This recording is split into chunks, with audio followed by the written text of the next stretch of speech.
Hello, curious people. Today I am here to help you. I know you are using this video to help you fall asleep. So, before you like this video and subscribe to the channel, tell me where you are from and what time you are watching. Make yourself comfortable. Now, I stepped into the stories. I should preface this by clarifying that this is a second-hand story. It was told to me by my grandfather during one of his final few periods of lucidity before his mind, his body, and ultimately his life were lost to dementia. He has been gone a couple of months now, and I've been missing him terribly. As such, I've been making an effort to collect and transcribe as many of his stories as I can from both my own recollection and from those of other family members. Many of them are, undoubtedly, works of complete fiction. However, unlike so many of the tales he spun over the years, this one seems, if a bit uncanny, well within the realm of possibility. Moreover, having been witness to the telling, I can vouch for the solemnity of its delivery. My grandfather was many things, but he was not an actor, and, unless I am mistaken, and his mental decay at the time was much further along than previously assumed. I am strongly inclined to suggest that this story, however unbelievable, is true. When my grandfather was quite young, his family owned a small cabin in one of Alaska's most remote stretches of boreal forest. Though the area was largely separated from wider society, save for the single road by which provisions or emergency aid could be acquired, there were several other cabins in the same glade, and they formed a sort of community amongst themselves. This was particularly true in the winter months, when the area's more seasonal occupants, like my grandfather's group, would flock to the area to partake in its unrivaled opportunity for hunting, fishing, natural sightseeing, and general peace and quiet. Only one of the cabins was occupied year-round.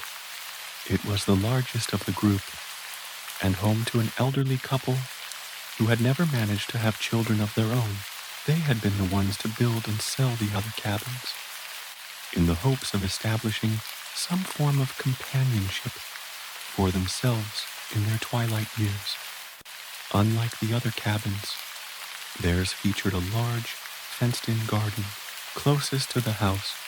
This space was utilized for the planting of root, vegetables, herbs, and, so my grandfather had been told, spring and summer flower beds. Further out, however, it became a wide, flat lawn, broken up only by the few tall pine trees that had been spared the area's initial deforestation. This region was home to the community's most beautiful, fascinating, and, in some ways, controversial occupant. The occupant in question was not a human, but rather a reindeer. At first glance, her white coat made her appear albino, but upon closer inspection, her dark eyes and brownish coloration about the antlers revealed her to be leucistic. She was technically a wild animal, perfectly capable of leaping over the short fence that divided the yard from the wider forest if she so chose, but she never did. The elderly couple fed her, housed her, and protected her from predators. In return, she maintained a gentle, amiable disposition and was rendered, for all intents and purposes, somewhat domesticated. It was partly for this disposition that she was named, though as something of a happy coincidence. The word also referred to delicate, multicolored flowers, of which the couple was apparently very fond, and which could supposedly be seen growing in their garden during the parts of the year when my grandfather was not around. Her name was Patience. My grandfather, at that age, thought it a bit of a silly name. He was unfamiliar with the flowers in question and could not bear witness to any resemblance they might share to the animal. As to the dispositional aspect, he could attest that she was an exceptionally tolerant and placid creature. The elderly couple, without grandchildren of their own, often invited my grandfather and the young daughter of his immediate neighbors over to play in the garden, and they'd spent many happy days stroking Patience, splashing about in the snow around her, and even, when they were very small, riding on her back. However, he had met other deer in the course of his life, and while he could agree that Patience was certainly less skittish, he could not say that she was necessarily more patient. In fact, he'd seen her be quite impatient at times, especially when being offered a treat from his hand. To him, the name made little sense, but it was what the elderly couple had chosen, and so it stuck. Most in the community were happy to live in harmony with Patience. All, in fact, except for the neighbor girl's father. He was an avid hunter, and the few times my grandfather was allowed in his cabin to play with his daughter, he had been unpleasantly confronted by the man's extensive taxidermy collection. There were snow-swept night from his bedroom window. He saw the man hoisting the limp, pale carcass back onto his shoulders from where it had fallen in the snow. As he had stumbled over the fence and making his way back toward his own cabin, the scene sent a shiver through my grandfather and put a terrible ache into his chest. For the rest of that night, no sleep came to him. The next morning, the elderly woman returned alone. The help, it seemed, had come too late to save her husband. When she looked into her yard and saw no trace of her sweet Patience, it was immediately clear what had transpired, and the fresh red smears leading straight to the hunter's door left no question as to the culprit. My grandfather expected there to be shouting, rage, and tears, but instead, the old woman looked over the scene just once, with vacant, glassy eyes, before retreating to her own house. They didn't see much of her after that, and she died, some weeks later, completely alone. My grandfather's family only visited the glade one more time in his childhood, and he remembers little of it. Without the couple, and without the reindeer, the sense of community was gone, and the forest, that had once been cold but happy, was now just cold. He did go over, just once, to see the neighbor's daughter. The taxidermy collection was far more unsettling now than ever before. The pieces which had already been there seemed even more malicious, and the addition of the white reindeer shoulder mount in the living room made the atmosphere nearly unbearable. She had been placed just above a full-length mirror, presumably so that the hunter could perceive himself and his conquest all at once. Her eyes, far more so than any of the others in his collection, were incredibly lifelike. She looked much as she had that night in the garden, and if he could not see the clear absence of a body behind her, she'd have looked for all the world like she would turn to him at any moment. Her gaze had lost all of the gentleness it possessed in life, but he knew, without a doubt, that there was still a soul behind that glassy stare.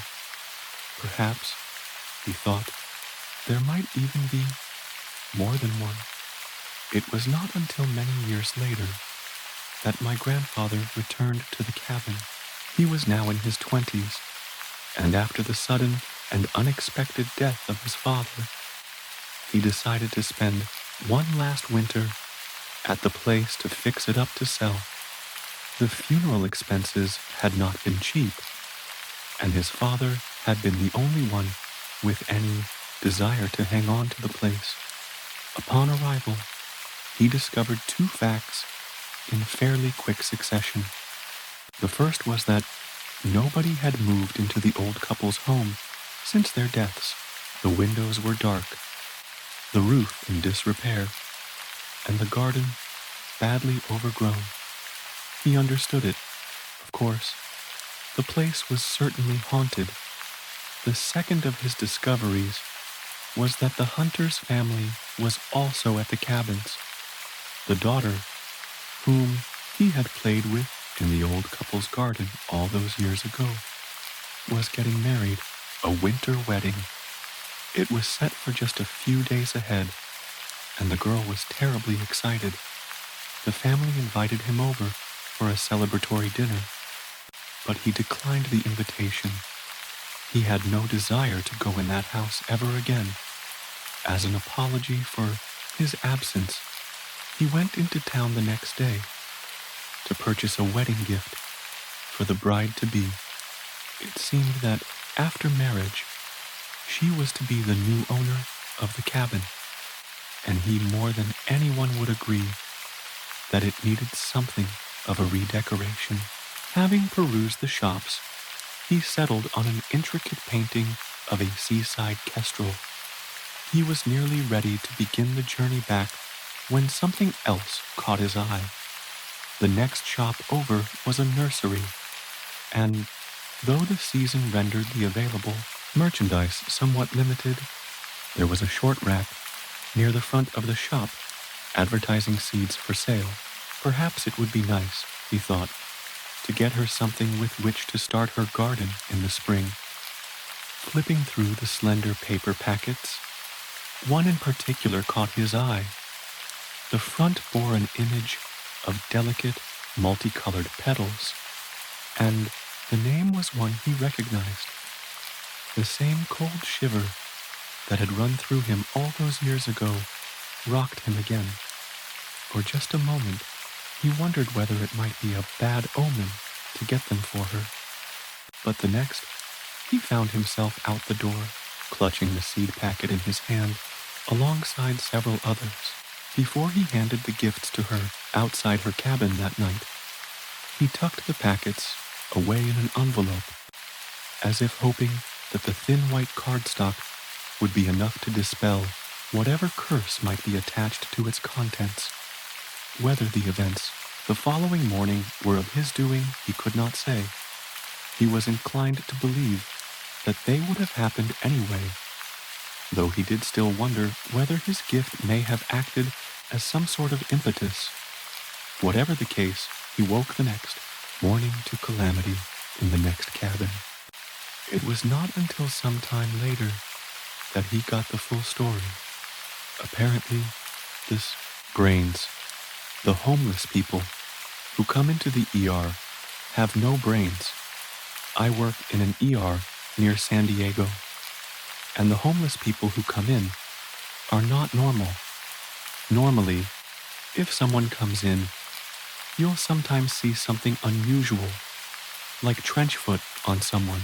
Other times, it's full-blown human mites or infected needle tracks that create giant buboes of pus. But in the last few days, homeless people have been coming in without their brains.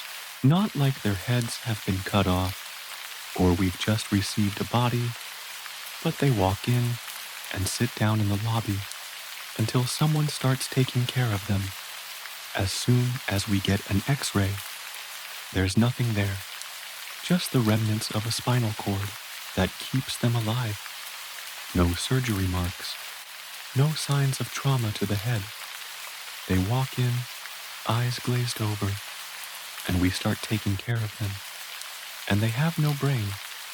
They don't react to pain, and they just stare at you.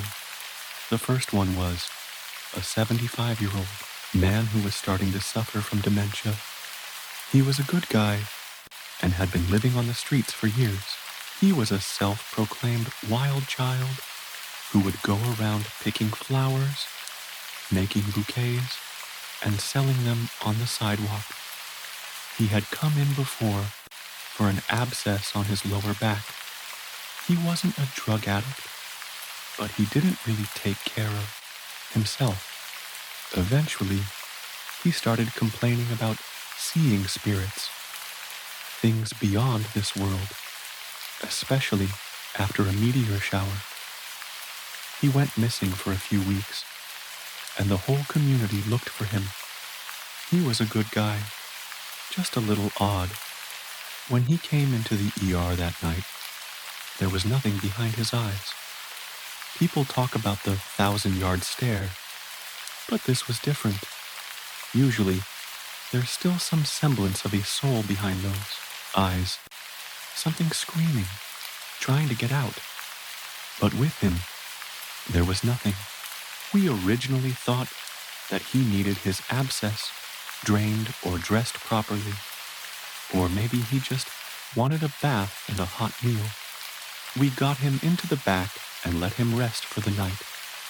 But in the morning, he was sitting in the hospital bed, eyes wide open, just staring. I tried talking to him, coaxing him to eat, but he didn't say anything, just stared off into space and did nothing else. Everyone on staff grew worried, so we ran every test we could, eventually ordering a CT scan. In the space where his brain should have been, there was nothing. The worst part was that there was no trauma. Normally, if part of you were cut out or ripped out, there would be signs of surgery or fractures to the skull, scars, anything. But there was nothing. We tried taking care of him, and eventually he was placed on hospice. I would visit him sometimes, bringing him wildflowers, hoping they might bring him some comfort, even though there was nothing left of him. Maybe his soul found comfort in those wildflowers. The day he died, the community came together to have him cremated, and his ashes were scattered in the ocean. We weren't going to hold him in an urn or bury him. He wouldn't have wanted that. Now, he could spread and feel the sea, going wherever he pleased. A few months went by, and things were calm until the next person came in. I knew her. She had given birth at the ER and had to give up her baby. She was a sweet young woman, around 24 years old. She had been kicked out of her house when she got pregnant and had to give up the baby at the hospital. She would come in for a shower, and we'd always check on her. She had recently gotten a job at a deli and was excited about getting an apartment and finally having a life. She hoped she could even get custody of her child. The night she came in, she slouched down in the corner of the ER, and for hours no one spoke to her because she didn't approach anyone. It was normal for people to come in and sleep when it was cold. Eventually, someone from admissions brought her in the back and let her sleep on a bed. But in the morning, she hadn't slept. She was still awake, her eyes wide open. We thought it could have been an overdose, or that she was on drugs, or drunk, just something to explain her state. We ran all the tests, including a CT and X-ray, and there was nothing again. She was sent to hospice, and her parents showed up to take care of her in her last few days. Eventually, it started to become a pattern. At least once a month, a homeless person would walk into the ER, and when we did the CT scan, they would have no brain, and it was always homeless people. On certain days, when the moon was full, the homeless would come in, and they would have no brain. Some bigwigs started coming in to investigate what was happening in our town, trying to figure out why these homeless people were missing their brains, but eventually they went missing too. Their employers would come by, asking for updates, but there was nothing. Eventually, one of them was found in a dumpster, dead, missing their brain. Curfews were put in place, and churches started opening their doors to the homeless so they would have a place to stay at. So, I thought that Monsieur Michael's case was just that, as he had been sent to me again by the Institute for Disease Control. However, this man hardly seemed to have any signs of viruses or bacteria. The check of his organs also gave no helpful indication of the cause of death. It seemed as if he had simply dropped dead. How strange for a young, athletic man of 31. Further samples also left me baffled. No trace of drugs, cancer, a heart defect, or anything else. His file said that the man came to his GP with a high temperature and would have been dead the next day. But I saw no sign of the fever, let alone that he had died from it. I looked at the dead man's pale face and slowly opened his eyelids. That's when I noticed the first clue. The pupils were unusually altered. They were larger and looked as if they were elongated. Had I missed something? After all the work and tiredness? Was it drugs or a poison after all? But all the samples remained negative. I decided to take the body back to the cold store for the time being and take a fresh look at it tomorrow. I pushed the stretcher with the body to one side and turned away from it when my cell phone rang. My wife called me to find out where I was and started arguing again. I was often not at home because of work, and she was already threatening me with divorce. I promised to clean up and come home immediately. She sounded more worried than usual. When I turned around, I couldn't believe my eyes. The body was gone. The stretcher was empty, and the door to the cold room was still open. I looked around, puzzled. Had I got lost? Had I mixed something up and already put the body away? I had to admit that the stress and fatigue were getting to me. I searched through the cold rooms and checked everything. I was beginning to feel uneasy.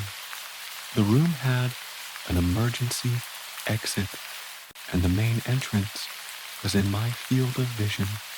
So, someone could only have come in through the emergency exit.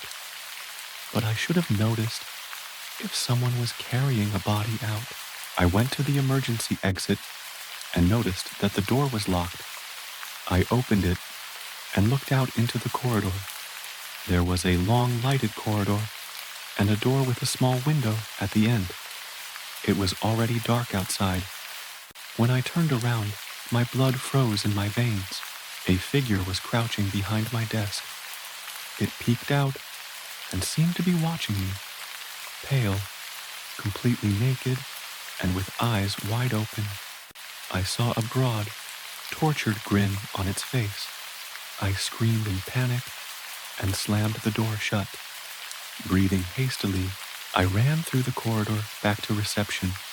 Marie, call security or the police. I couldn't believe it, but what was sitting there was the body I had examined earlier. Was it my imagination? Or was the man actually still alive? My body was shaking, and I was barely able to move. But I looked around the corner and noticed that Marie was lying on the floor. She had blood on her face. An automatic sliding glass door led outside, where I saw the figure, naked and upright, walking towards the guard. Stop, or I'll use pepper spray. I bent over Marie. Her eyes were open and she was breathing. A low moan escaped from her throat. Marie. Hey, Marie. Her heart was still beating. Outside the door, I heard the sound of pepper, spray, and a choking scream. I didn't notice any change in Marie. Apparently, she was in some kind of shock. I grabbed the phone and dialed the emergency number. Please come quickly. There's a madman here who's attacking us. I pulled Marie behind the reception desk while the security guard seemed to be struggling with the scary man. After a short time, the man stood up and the security guard stopped moving. The police drove up and the man stepped towards them as if nothing was wrong. A few warning shouts from the police followed until one of them pulled out his gun and fired. There was a loud bang and a bullet hit the sliding glass door. The second policeman came running in. I identified myself and shakily raised my hand behind the reception desk. I made the call. Please, she's hurt. We need help. Is there anyone else there? Where did the man come from? He was on my table. He was dead. A corpse. But he got up again. Don't talk nonsense, the policeman instructed. His colleague ran over, gun in hand. I shot him dead. Is everything all right here? We have casualties. They both seem to be in shock. No, please, you have to believe me, I said as an ambulance was called. I noticed that the police officers didn't seem to be listening to me. I looked past them and noticed that only the bloody corpse of the guard was lying on the ground. His face and neck were scratched. His arms were bruised and open, but there was no sign of the walking corpse. Jesus Christ. Look, there's no one out there. The man you shot, he's gone. A voice rang out through the radio of the policeman who had fired the shot. Police Constable Werner, are you there? He turned around and answered in the affirmative, but then his features slipped. Hey, Arif, he's gone, said Constable Werner to his colleague. Mr. Chief Constable, please answer me. Is everything all right with you? Came from the radio. No, sir. We need support. There's a murderer on the loose. I shot him. He was on the ground and dead, but now he's gone. Have you made sure he's dead? It sounded again. 100%. 2 shots, in the chest and 1 directly in the neck. Nobody survives that. Witnesses? 2. 1 injured. She's in shock and unresponsive, and he appears to be stable. Retreat immediately. What? Take the witness to the station. You and Constable Kaya come back immediately.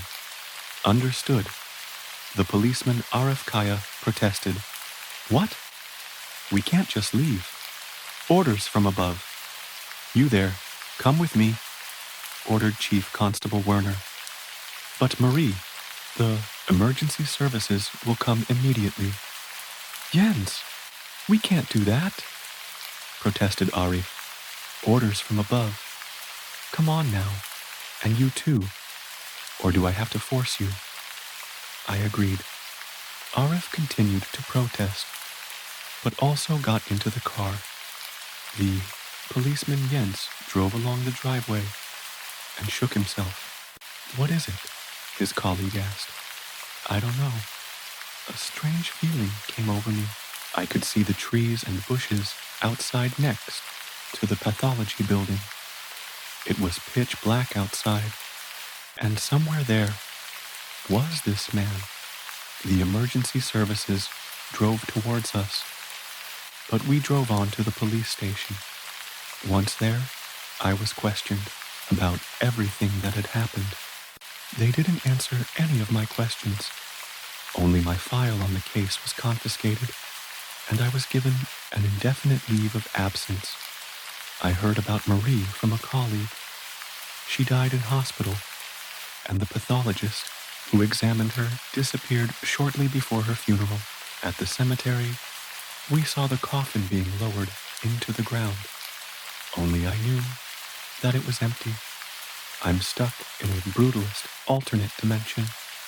Please, get me out.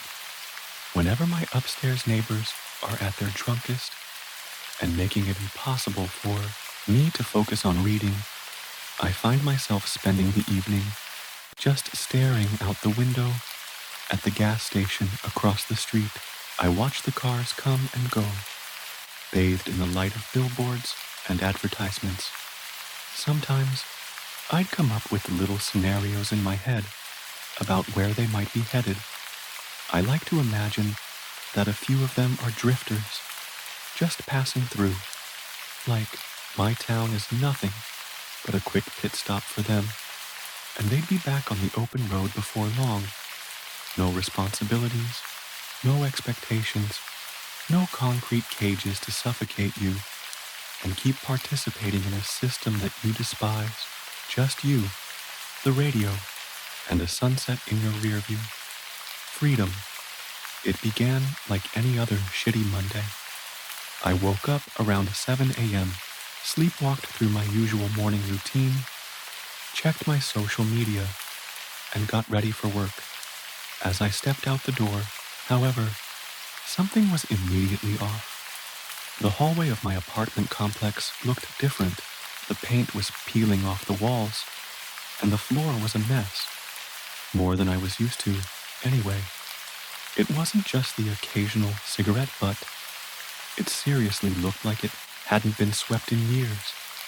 Covered in a thick, powdery layer of dust, I was leaving literal bootprints behind as I made my way to the elevator.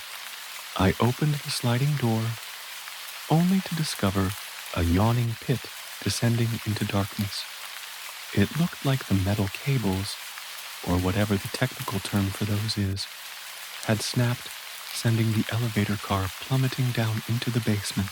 Needless to say, it wasn't like this the day before. I turned to the stairs. They weren't looking any better. Aside from the mess, the railing was barely hanging on by a thread, or a few rusty screws. In this case, any weight on it would have probably sent it crashing all the way down to the lobby. The lights were out too. The only light came from the broken windows, lining the outer wall. I remember putting my fist to my chest as pressure started to mount. More than anything, though, I was just confused. This place had the exact same layout as my complex, but at the same time, it looked like nobody had lived here for decades. I carefully made my way down to the ground floor, each step punctuated by the crunch of shattered glass. There were heaps of junk and construction debris all over the place. Had I slept through a terrorist attack or something? The building's front door was hanging ajar, its lock broken, as if it had been kicked open from the inside. What awaited me beyond it was even more disconcerting. Wherever I was, it definitely wasn't home. I could say it looked abandoned, but that hardly captures how lifeless everything felt. It was like walking through a cemetery, with those familiar gray Soviet-style blocks towering over me like giant gravestones. They seemed a little too familiar. In fact, as I soon realized, I was standing in the middle of an entire neighborhood made up of the exact same residential building, my building, copied and pasted over and over, separated by identical narrow streets. It was a maze of mind-numbing uniformity. Just trying to take it all in was causing my head to spin. The only semblance of normalcy was the morning sun breaking through the concrete canopy. But in this context, even it seemed off somehow, like I was an experiment, and someone was shining a giant light bulb down on me. A mix of emotions swirled inside me. There was the obvious fear, laced with a dash of morbid curiosity. Reaching the end of one street nearly led to another, which itself branched off into two more. Everything looked so similar, and I didn't want to wander too far. Not sure if I'd be able to make my way back. I pulled my phone out of my pocket, only to find I had no signal, which I kind of expected. With nothing else to do, I decided to call out for help. Anyone out there? My voice reverberated off the brutalist structures, echoing through the empty city block. The silence, while it lasted, felt heavy, suffocating. I gave it another try. Hello? Anyone? After a few seconds, I finally got a response, but it wasn't what I was hoping for. It came in the form of a sudden, loud and painful sounding shriek. I just froze, one foot on the asphalt and the other on the uneven sidewalk. I slowly turned my head toward the source of the sound as it came again, this time even closer. Then, the figure of a naked young woman emerged from around a corner. I felt my throat contract as I got a good look at her. She was caked in filth from head to toe. There were random patches of her hair missing, as if forcibly pulled out, leaving only sparse strands clinging to her face. She was hunched over like some kind of ghoul, her crazed eyes darting around until they finally locked onto me. At that point, she let out another ear-piercing scream and charged straight for me, arms outstretched, grasping at the empty air between us. Adrenaline shot through my system. I turned on my heels and ran. The soles of my boots clacked against the pavement, closely tailed by the rapid patter of bare feet. I rushed back inside my building and yanked the heavy metal door shut, only to remember its broken lock. Luckily, my deranged pursuer didn't seem to have the sense to pull on the handle. Instead, she just crashed against the door and started banging away, while I held it closed with all my strength. Eventually, the banging stopped, and I heard muffled weeping, which grew progressively more distant until it faded away entirely. I anxiously loosened my grip, and then, when no response came, hurried back upstairs. The barren hallways welcomed me back with indifference. I waded my way through the trash, knocking on each of my neighbors' doors as I passed. No one answered. I shouted in frustration, pleading for someone to help me, or at least tell me what the fuck was happening. The panic in my chest was rising. I barged back into my apartment, only to be greeted by a sight that once more left me questioning my grasp on reality. Everything looked normal. My dirty coffee mug was still in the sink, exactly as I had left it. Yesterday's clothes were piled up in front of the washing machine, and the fridge was buzzing away in the background. I could even hear one of my neighbor's dogs barking, slowly, as if any sudden move could cause the illusion to shatter. I walked over to the nearest window, which showed the usual view of my street. People were going about their commutes, blissfully unaware of what I had just gone through. I looked down at my phone and, sure enough, I had both a signal and Wi-Fi again. Unfortunately, my relief was short-lived. When I actually went to open the window, I wasn't met by the expected cacophony of passers-by or the waft of exhaust fumes. Rather, I was confronted by that same surreal, concrete hellscape that awaited me outside. The unvarying architecture stretched on indefinitely, dominating my entire view. Now, on the verge of a mental breakdown, I firmly closed the window, and all of the familiar sights returned.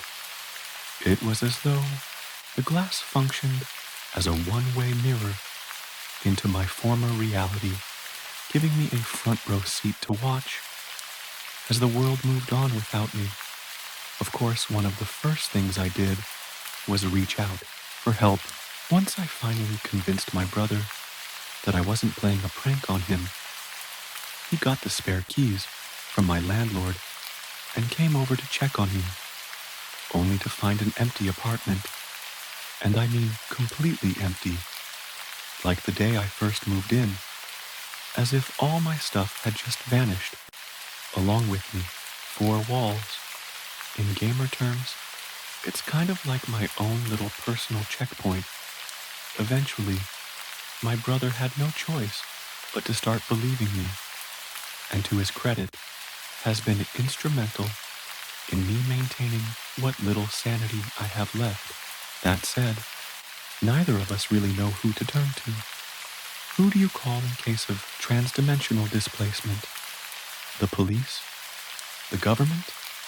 They'd probably just lock him up in a padded cell if he tried to explain what was going on.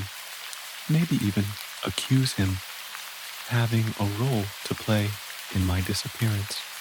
At first, I wasn't just sitting around waiting for a solution either. Whenever the sun went down, I'd head out there and see how far I could explore. I waited until it was dark to make sure that the only other resident of this place, that crazy woman from earlier, didn't catch me wandering the streets. I knew she was still lurking around because I could hear her crying somewhere in a distant alley, howling into the night like a lost dog. I honestly preferred it over the deafening silence. For a while, my excursions didn't yield much. No matter how far I walked or which direction I took, it was all the same. The same forest of identical gray high-rises, surrounded by an equally identical network of roads and side paths that all felt like they looped back on themselves. Supply-wise, somehow I still have running water, but the leftover pizza in my fridge lasted me only about a week. That's when I started to notice that I didn't feel any more or less hungry than when I wake up each day. It's like my body is stuck in some weird limbo. I don't really need to eat or drink to stay alive here, which explains how the woman outside is still going. Despite looking like she'd been stranded in this monotonous hellway longer than I have, I wasn't as relieved as you might think from that realization. From where I'm standing, it just confirms that we're meant to stay here until we lose our minds, wherever here is.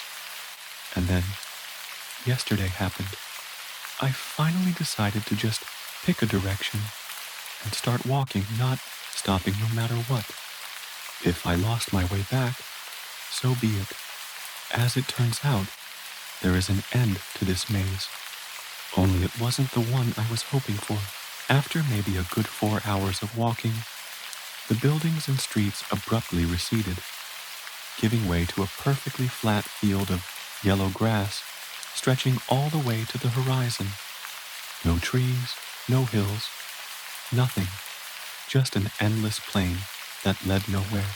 A literal ocean of grass. There was one single landmark that stood out. An old bus stop, like an island amidst the motionless grass.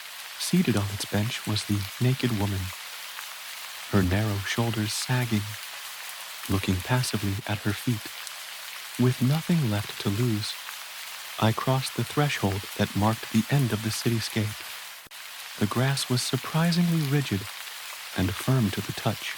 It actually took some effort to push it aside as I made my way through. There was no wind, not even the slightest breeze, only silence.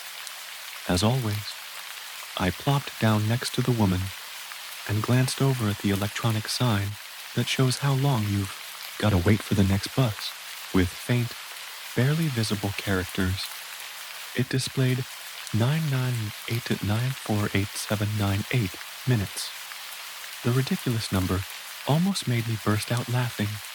You know, the longer you ignore it, the worse it gets, the woman said with a voice that made my stomach churn. I honestly preferred it when she would just scream at me incoherently. She was right, though. You the first one? I asked, blankly staring at the ground. The woman let out a dry chuckle, which pretty much answered my question. There was no denying it anymore. I had hoped it was just some weird coincidence, or that I was going crazy. But under all the grime and filth, she didn't just look exactly like me. She was me.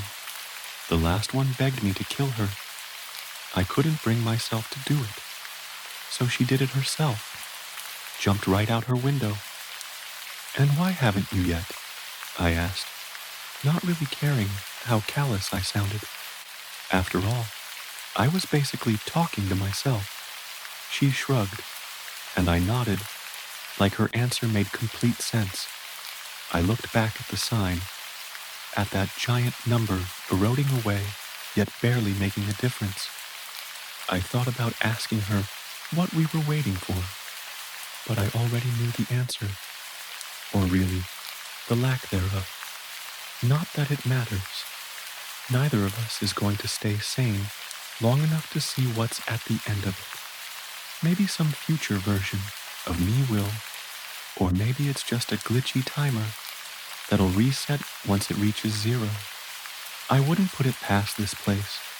Please, whoever you are reading this, if you have any idea where I am and how to get out of here, contact me immediately. I'll give you my brother's phone number, my location, whatever you need. Just please. I don't want to die here. The incubus incident, mass phenomena. I still remember the first attack. It occurred in 2019. Before this event, I had never experienced sleep paralysis before, but this was during a time when I was experiencing extreme saint. The hallway light illuminated my room, but not the creature. It started reaching over. I felt a pressure on my chest as it climbed on top of me, laying down over me, with its face hovering right above mine. I felt its breath against my lip, and despite not being able to see any facial features, I could feel its gaze bore into me, its breath heavy. As it got so close, I felt its lip graze mine. I could hear my heart in my throat as panic set in. This thing, whatever it was touching me. I felt its face so close to mine. I was worried it was going to try and kiss me. I tried to speak. No, to scream. But a long, drawn-out squeak was all I could muster. It was quiet and pathetic. I could hear it in my throat, but it wouldn't slip past my mouth, no matter the effort. The weight on my chest got heavier, and I felt them lean forward, their breath heavy. I was worried about what they would do next, when they simply climbed off of me and stood up. They stared down at me from my beside, before turning around and phasing straight through the door that was now closed. I shoot up in a cold sweat. I tried to scream, but my mouth was clenched shut. My teeth chattered. My hairs were standing on end. My chest heaved with each breath I took. What do I do? Do I get up? Turn the lights on? Hide? Call for my parents? I was 13 when this occurred. And if I did call for my parents, would they even come if I called? Or was this normal? Was this normal for sleep paralysis? I had never heard of someone having tactile sleep paralysis. Before, I didn't know what to do. I tried reaching for my phone, but my eyes were getting heavier. I clawed at the blankets, pushing against the comforter and reaching for my device. I don't remember what was going on in my mind or why I was so desperate to reach it, but my head slumped and I sinked into mattress and fell through, being pulled down into a deep sleep with my hand still outreach. When I woke up, I was laying on my stomach, sprawled sideways onto the bed with my hand resting on my bedside table, inches away from my phone. I was confused, groggy, and felt like my insides were being clawed at. I struggled to force myself to sit up, but even so, I managed to take my medication, drink some water, and start my day with no further issues. Nothing eventful occurred for a while after that. It seemed normal, peaceful. There was no news of the trial, and things seemed to settle down and get better. I didn't mention the incident to my parents nor my therapist. I didn't feel the need to. After all, it was stress-induced, right? It wasn't something to worry about, or so I thought. I don't know how long passed when the next attack occurred, but this one was much different than the last. It was the early morning, the sun shining through my pink curtains. I was tired, and my eyes opened unevenly. I didn't know what to expect, but it definitely wasn't this. When I opened my eyes, the creature was laying directly on top of me, once again, its form still pitch black, even with daylight bleeding through the curtains. It was as if I was staring into a human-shaped void. I screamed, obviously, and the creature climbed off of me, almost gracefully. I sat up and watched as it glided out of my room and disappeared through my door like a chess piece. While some people simply pick up their pawn and place it down on the intended end point, some tend to lean the piece slightly forward when playing, keeping the bottom pressed to the board as you glide it across the checkered boxes. This is especially true when it comes to either the queen piece or the king. I was so panicked that it didn't even occur to me that I had been fully able to move, able to shout. Yet nobody came to the sound of my shriek. It wasn't as if I was home alone. It was the weekend, and my parents were right across the hall, separated only by a curved banister that led to their room. The time was around 9 o'clock in the morning, and both of my parents were the type to get up at around 6. I knew they were home, and I knew they were awake. But when I screamed, nobody came. We moved soon afterwards and came to Arizona. I thought I was safe, that whatever that thing was wouldn't find me. I believed this because a year passed and nothing had happened. Nothing was happening. Nothing I was aware of. But as I came to find out, I didn't need to know what was happening for it to happen. It's hard to describe what began to occur, but I was 15 when I started showing pregnancy symptoms. I had not had sex in 2 years, and even when I did, I hadn't consented. My heir may have been acquitted due to lack of evidence, but he was in a completely different state. I didn't know what was happening. I felt nauseas and would throw up a lot and showed other symptoms, the worst of which being when I started to lactate. Almost all my shirts were stained and stiff due to this, but I'd rather not go into more detail.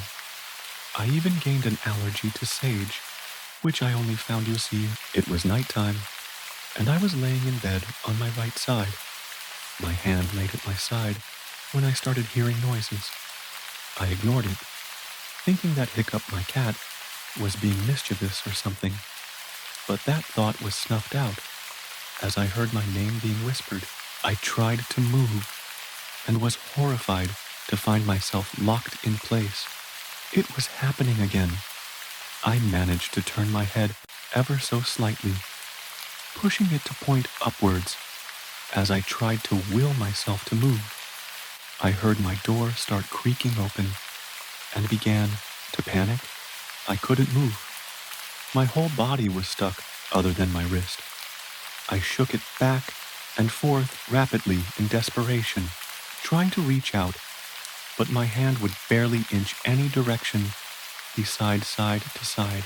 I felt the mattress sink as my hand began to hover over the pillow. My hand shivered faster and faster as this creature laid on me again. I kept reaching up, my hand barely inching upwards. Even with all my effort, I felt something wet and slimy drag against my cheek. I couldn't see what it was due to my eye mask, and I really don't want to guess.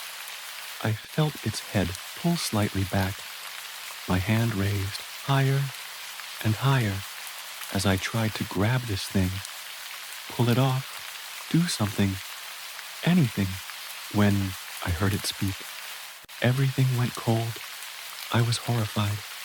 It's hard to remember exactly what it said. As I was terrified, I know for a fact it said I and you. So I think it said either one of two things. I'm coming for you, or I love you. After it spoke, it disappeared. It didn't walk away like it usually did, or climb off me. It just vanished. I rushed to pull off my eye mask and to sit up, but was immediately yanked back down into the mattress by some strong, overwhelming force. And when I opened my eyes next, it was the morning, and I was fed up. Enough was enough. I started doing research right there in my bed, trying to figure out what the hell this could possibly be, as eventually I found the answer: the incubus phenomenon, a form of sleep paralysis, where it feels like someone is laying on top of you. At first, I was relieved, having finally found an answer, but dread crept upwards from my back. The hairs on my neck stood on end. As I continued looking for information, I found articles of women's personal experiences. This phenomenon had occurred for them too, and the more I read, the more horrified I got. Almost all of the reports I saw included mentions of becoming pregnant. Instinctively, I placed a hand over my front, not knowing what to think. As I read about women who experienced this report, how they became pregnant by unknown means, sure, they could just be lying. Maybe they didn't want to admit to cheating on someone, or they didn't want their parents to know they were doing naughty things or whatever. But why were they all saying the same thing? There were separate articles, some in different languages, from different places. There was no information I could find about what happened to the children or the births. Honestly, I didn't try that. Hard to look, because I was worried about what I'd find. I thought back to when I had been sick. Was I really sick? Or had someone really assaulted me in my sleep? And the sage, had it really been a random allergy I never knew about? Or was it the result of carrying a demon inside me? If that was it, did the burning sage kill it? Was that why I had that reaction? If so, then is that why the attacks got worse? Was the demon angry about it? My mind ran at 1,000,000 miles per minute, as I had 1,000,000 questions. So many things weighing on me and terrifying me. It felt like I was 12 again, when my S-air took advantage of me. I felt that feeling of overwhelming fear take over once again, and I couldn't breathe. My face got numb, and it felt like plastic. I scratched and tugged at it, trying to pull it off. It wasn't possible. It couldn't be. There's no way. I was snapped back into reality as my cat sat on my lap, gently pressing his head into my hand, and my mind cleared. He's an emotional support animal, and seeing my panic had come over to comfort me, doing his job perfectly. I managed to calm down thanks to him. I pet him, and his purrs grounded me in place. My breath slowed, and my tension eased. While I was calm, the fear definitely hasn't left me. It's 11:58 p.m. as I write this, as I'm trying as hard as possible not to sleep anymore, to stay up as long as I can so that I will never be attacked again. But the exhaustion is getting to me, and I know I can't hold out forever. Eventually, sleep will take hold of me, and I will end up falling asleep. And I'm terrified to know what may happen to me while I'm asleep. Never play a game called Corpse Hold. If you ever hear about a game called Corpse Hold, don't play it. I mean it. There are some things in this world you don't mess with, and this is one of them. It doesn't matter what you're promised or how much you want to impress your friends. It's not worth what happens if you fail, or worse, if you succeed. I wish someone had told me that before I learned the hard way. I grew up in a little town in Arkansas. You probably wouldn't find it on a map unless you knew where to look. It was one of those places where there wasn't much to do except fish, swim, or poke around the woods until you stumbled on something interesting or dangerous. The rivers and ponds around my hometown were like veins running through the area, feeding everything and everyone. They were muddy, still, and full of secrets. Secrets best kept buried. Every town has its share of weird stories, and ours was no different. There were tales of ghost lights over the swamps, the occasional Bigfoot sighting, and of course, the game Corpse Hold. That was the one everyone whispered about, but no one admitted to knowing too much about, at least not until you were old enough to be trusted. The rules of the game were simple, but horrifying.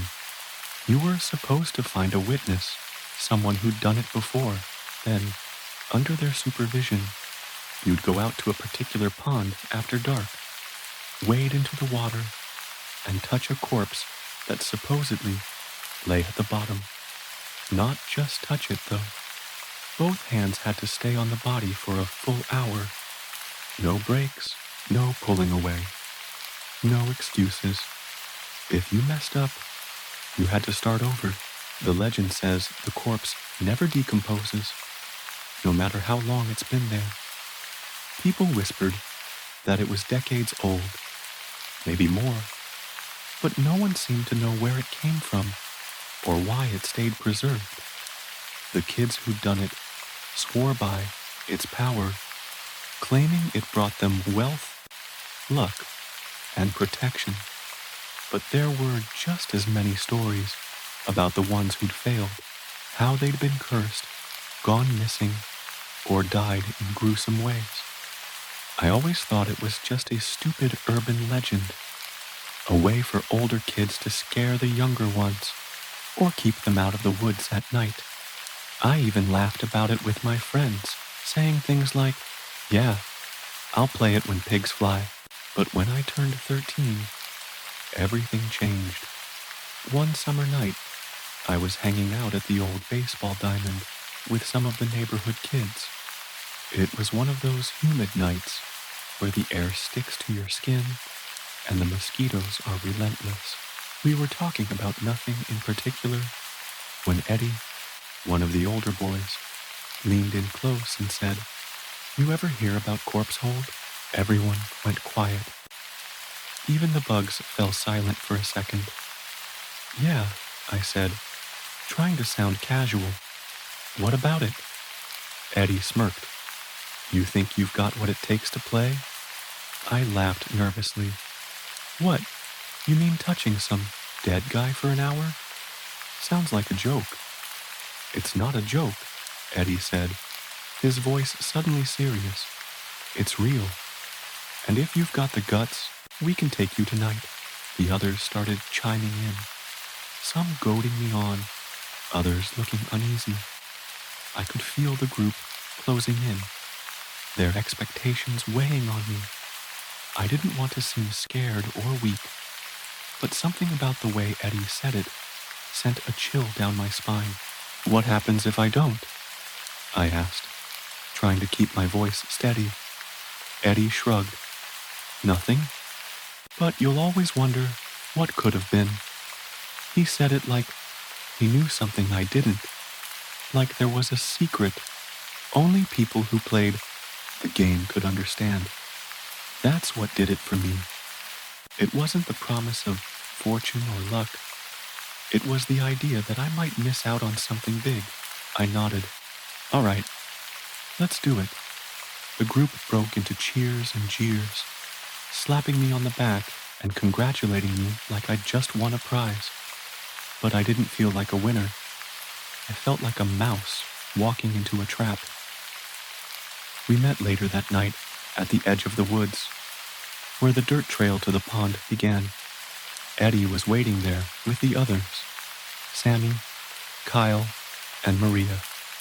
They were older than me by a year or two, the kind of kids who made you want to act braver than you were.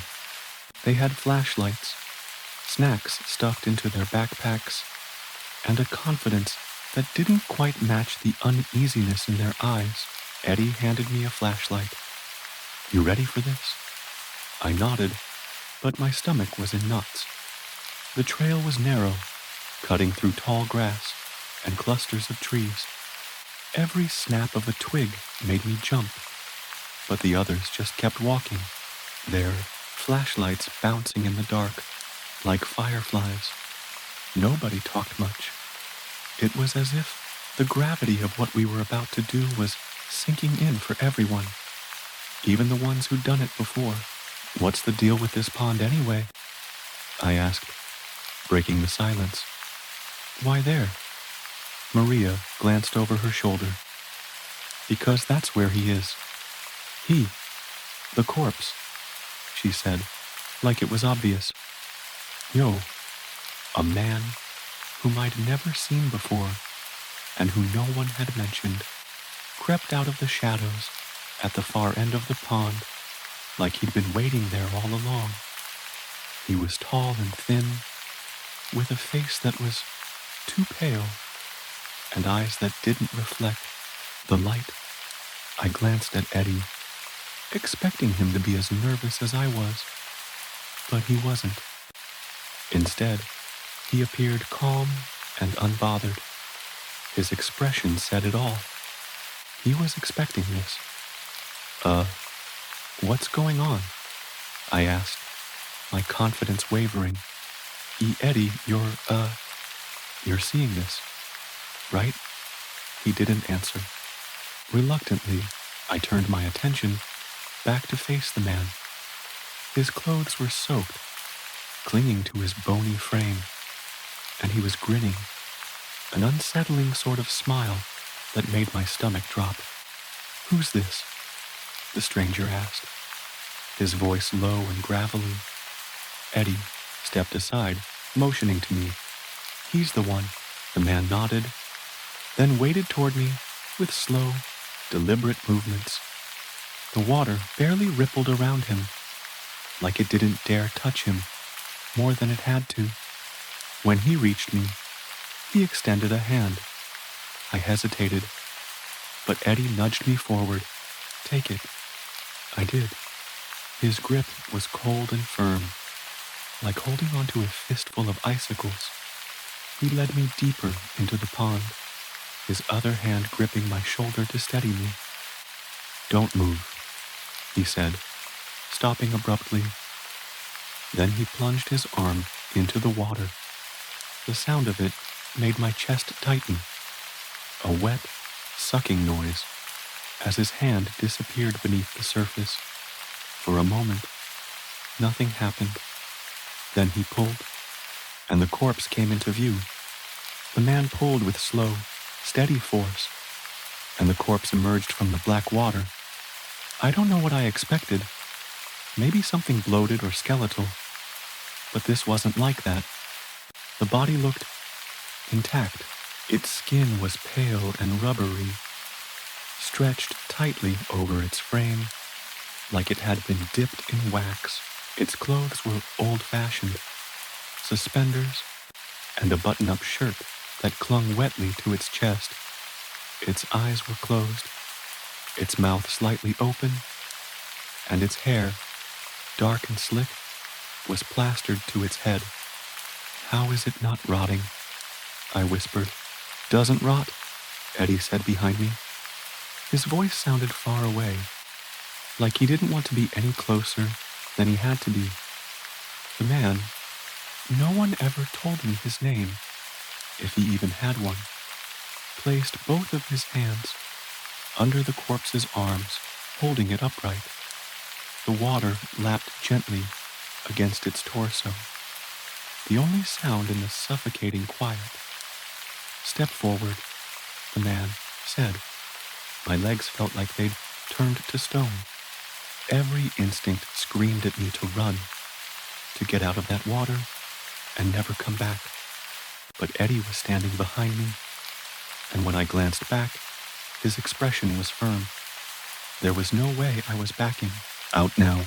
I took a shaky step closer, and the man guided my hands toward the corpse's chest. The second I touched it, I regretted everything.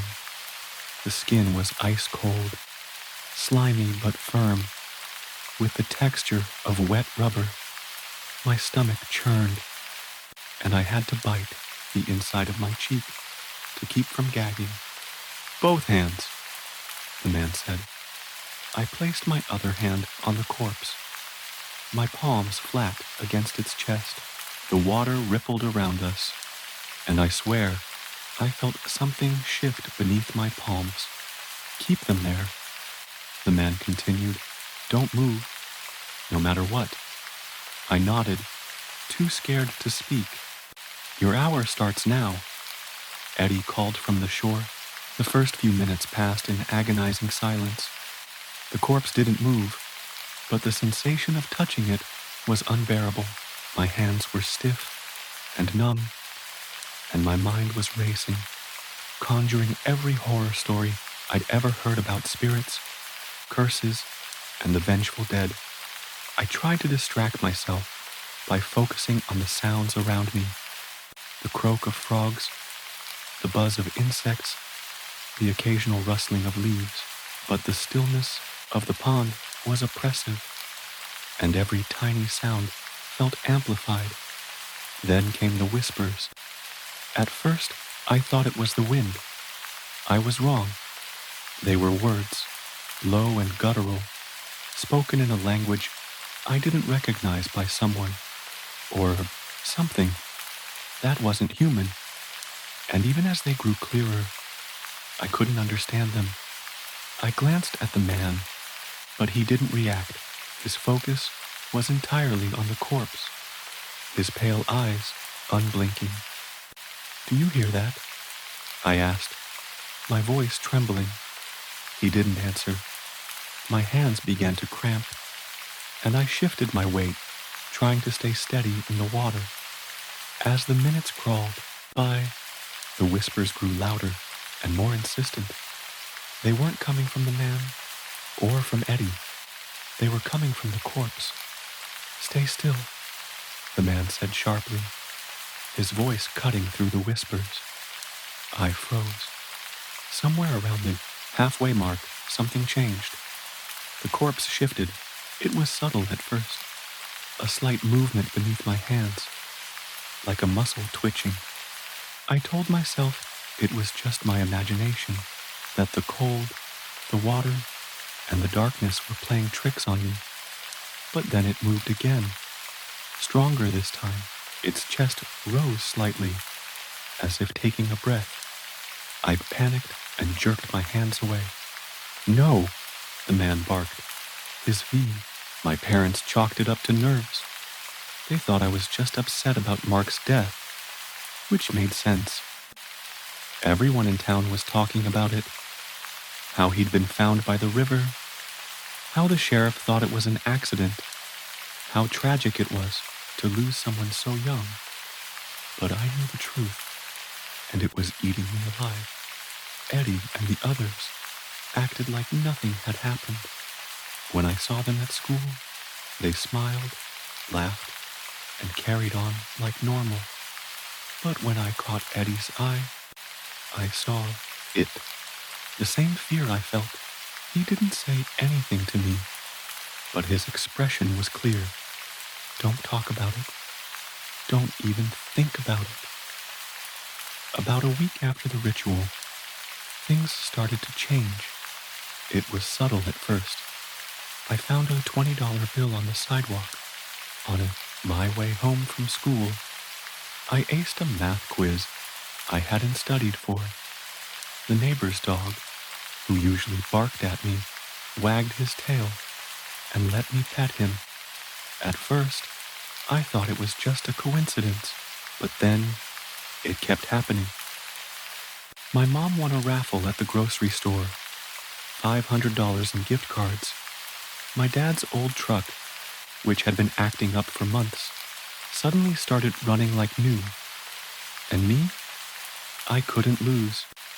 Every test, every game, every little thing I tried my hand at, it all went my way. I should have been happy.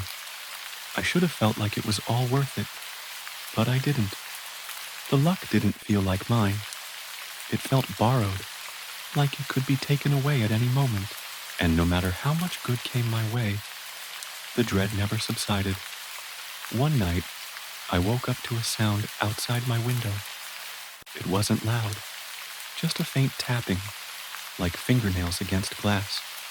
I froze. Slowly, I turned my head, expecting to see a tree branch or a bird. But there was nothing there, just darkness. The tapping stopped, but the feeling didn't go away. I lay there for hours, too terrified to move, until the first light of dawn crept through the blinds.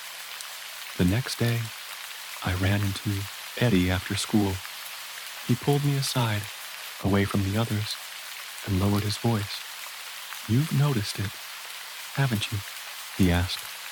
"Noticed what?" "The way things feel different." I hesitated. "You mean the luck?" Eddie nodded. "Yeah, but it's not just that. It's like something's always there, watching, waiting."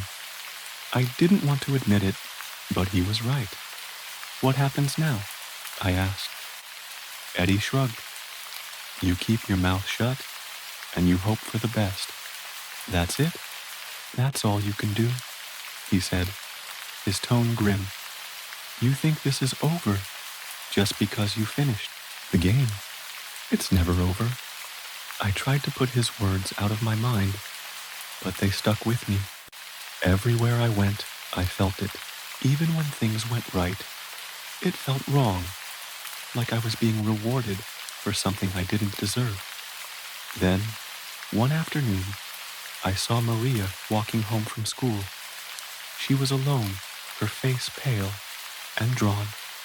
"Maria," I called out, jogging to catch up with her. She stopped and turned, her eyes wide. "What? Have you felt it too?" I asked. "The watching?" She nodded slowly, glancing over her shoulder. "It doesn't stop. It never stops." "Why don't we tell someone?" I asked. "What if we know?" she said sharply, cutting me off.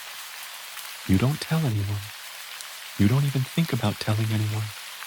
Do you understand?" Her voice trembled, and for the first time, I saw tears in her eyes. "Why not?" I pressed. "Because they'll know," she whispered. "They'll come for you, and you won't be so lucky anymore." That night, I dreamed about the pond.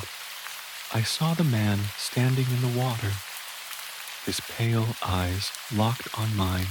The corpse was beside him, its face turned toward me, its mouth moving soundlessly. I woke up drenched in sweat, the whispers still echoing in my ears. The next morning, I found another $20 bill on my way to school. A few weeks passed, and the good fortune kept on coming. My family's broken air conditioner seemingly repaired itself overnight. A distant uncle I barely knew sent me a birthday card with a crisp $100 bill inside, even though it wasn't my birthday. Little things like that kept happening, one after another, until I could no longer ignore the pattern. But the feeling of being monitored remained. Sometimes, late at night, I'd hear faint whispers coming from nowhere, just like the ones at the pond. I'd tell myself it was the wind, or maybe the house settling, but deep down, I knew better. Things were escalating. One night, I decided to confront Eddie about it. I waited until after school, catching him as he was unlocking his bike. "Eddie," I said, keeping my voice low, "I need to know, what's the deal with the game? The man? The thing in the pond?" Eddie looked around quickly, making sure no one else was listening, then sighed. "Trust me, you don't want to know. I think I deserve to know," I said. He hesitated, then nodded. "Fine, but you can't ask me about this again. Ever." We sat at the edge of the school parking lot, far enough away from everyone else. Eddie glanced around one more time before speaking. "They say the corpse has been there for decades, maybe longer. No one knows how it got there or why it doesn't decompose. Some think it's cursed, others think it's something else." "Like what?" I asked. "Something inhuman," Eddie said flatly. I felt a chill run through me. "And the man, he's always been part of it," Eddie continued.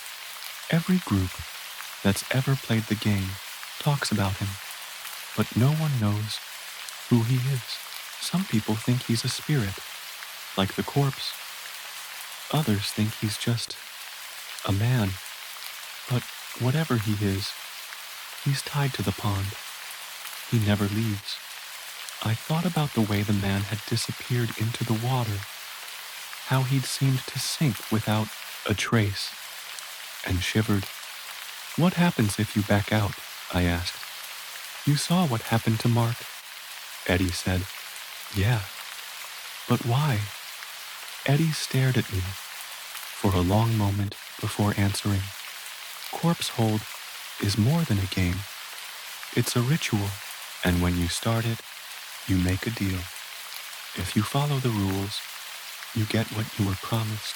But if you break them..." He didn't finish the sentence. He didn't have to. That night, I couldn't sleep. Eddie's words swirled in my head, mixing with the memories of the pond, the corpse, and the man. I kept trying to make sense of it, but the more I thought about it, the less it made. I remembered something Maria had said after Mark's death. "They'll know. They'll come for you." Who were they? The whispers started again, faint but insistent. I squeezed my eyes shut and pulled the blanket over my head, trying to block them out. "You finished the game," I thought. "You followed the rules. You're safe." But I didn't feel safe. The next morning, I decided to go back to the pond. I didn't tell anyone where I was going. I just grabbed a flashlight and headed out. The trail felt longer this time, the trees darker, the air heavier. When I arrived, I stopped at the edge, staring at the still water. It looked the same as before, but felt different. I stepped into the water, wincing as the cold seeped through my shoes. The surface rippled around me as I waded deeper, my flashlight beam cutting through the blackness. "Who are you?" I called out, my voice shaking. "Tell me what you want." No one answered. But then, just as I was about to turn back, the whispers started again. Louder this time, clearer. I stumbled back, nearly losing my footing. My flashlight flickered, and for a split second, I thought I saw something. Two pale eyes staring at me from beneath the surface. I didn't wait to see more. I turned and ran, splashing through the water and up the trail. When I got home, I locked my bedroom door and sat on my bed, trembling. That was the last time I went to the pond. I didn't tell Eddie or Maria what I'd done. I didn't tell anyone. But I knew one thing for certain. Corpse Hold isn't just a game. It's something ancient and otherworldly. And I had been stupid enough to get involved. Now, I can only hope the whispers will fade, that the eyes will stop watching. But deep down, I know they won't. Because once you hold the corpse, you can never let go. The Dancing Man. It's been 3 years since the Dancing Man took her. It was the first weekend of summer vacation. We lived on a quiet county road in a very safe but rural area in Ohio. We had a large backyard that shared 2 borders with different cornfields. The other 2 borders were shared with some woods that had a small but healthy creek running through it. My wife, my daughter, and I spent our summers outside, enjoying the freedom and safety in what felt like a little slice of heaven. It felt so normal. The day felt like the first day of summer is supposed to feel. We were on the porch enjoying our coffee. We were just watching her play. I remember she was picking clover and befriending a host of harmless insects, discussing her summer plans with them, and complimenting the way the sun made their wings look. I thought this is what she was doing when I first saw her chatting to something in the woods. We were so safe. Every instinct told me so. He had such a warm and casual demeanor when he stepped out from the tree line. He was old, frail, very thin, even gaunt and hunched over an old wooden cane. He was dressed in a gray tweed suit and wore a black felt hat with some type of wildflower tucked in the band. Despite his non-threatening appearance and friendly demeanor, the circumstances of his arrival immediately set off every alarm bell and protective fatherly instinct. It felt like reality was bending, though panic and adrenaline fueled my pace, and the path to my daughter was unobstructed. I could not close the distance. It felt like faulty dream logic had seeped into a waking nightmare.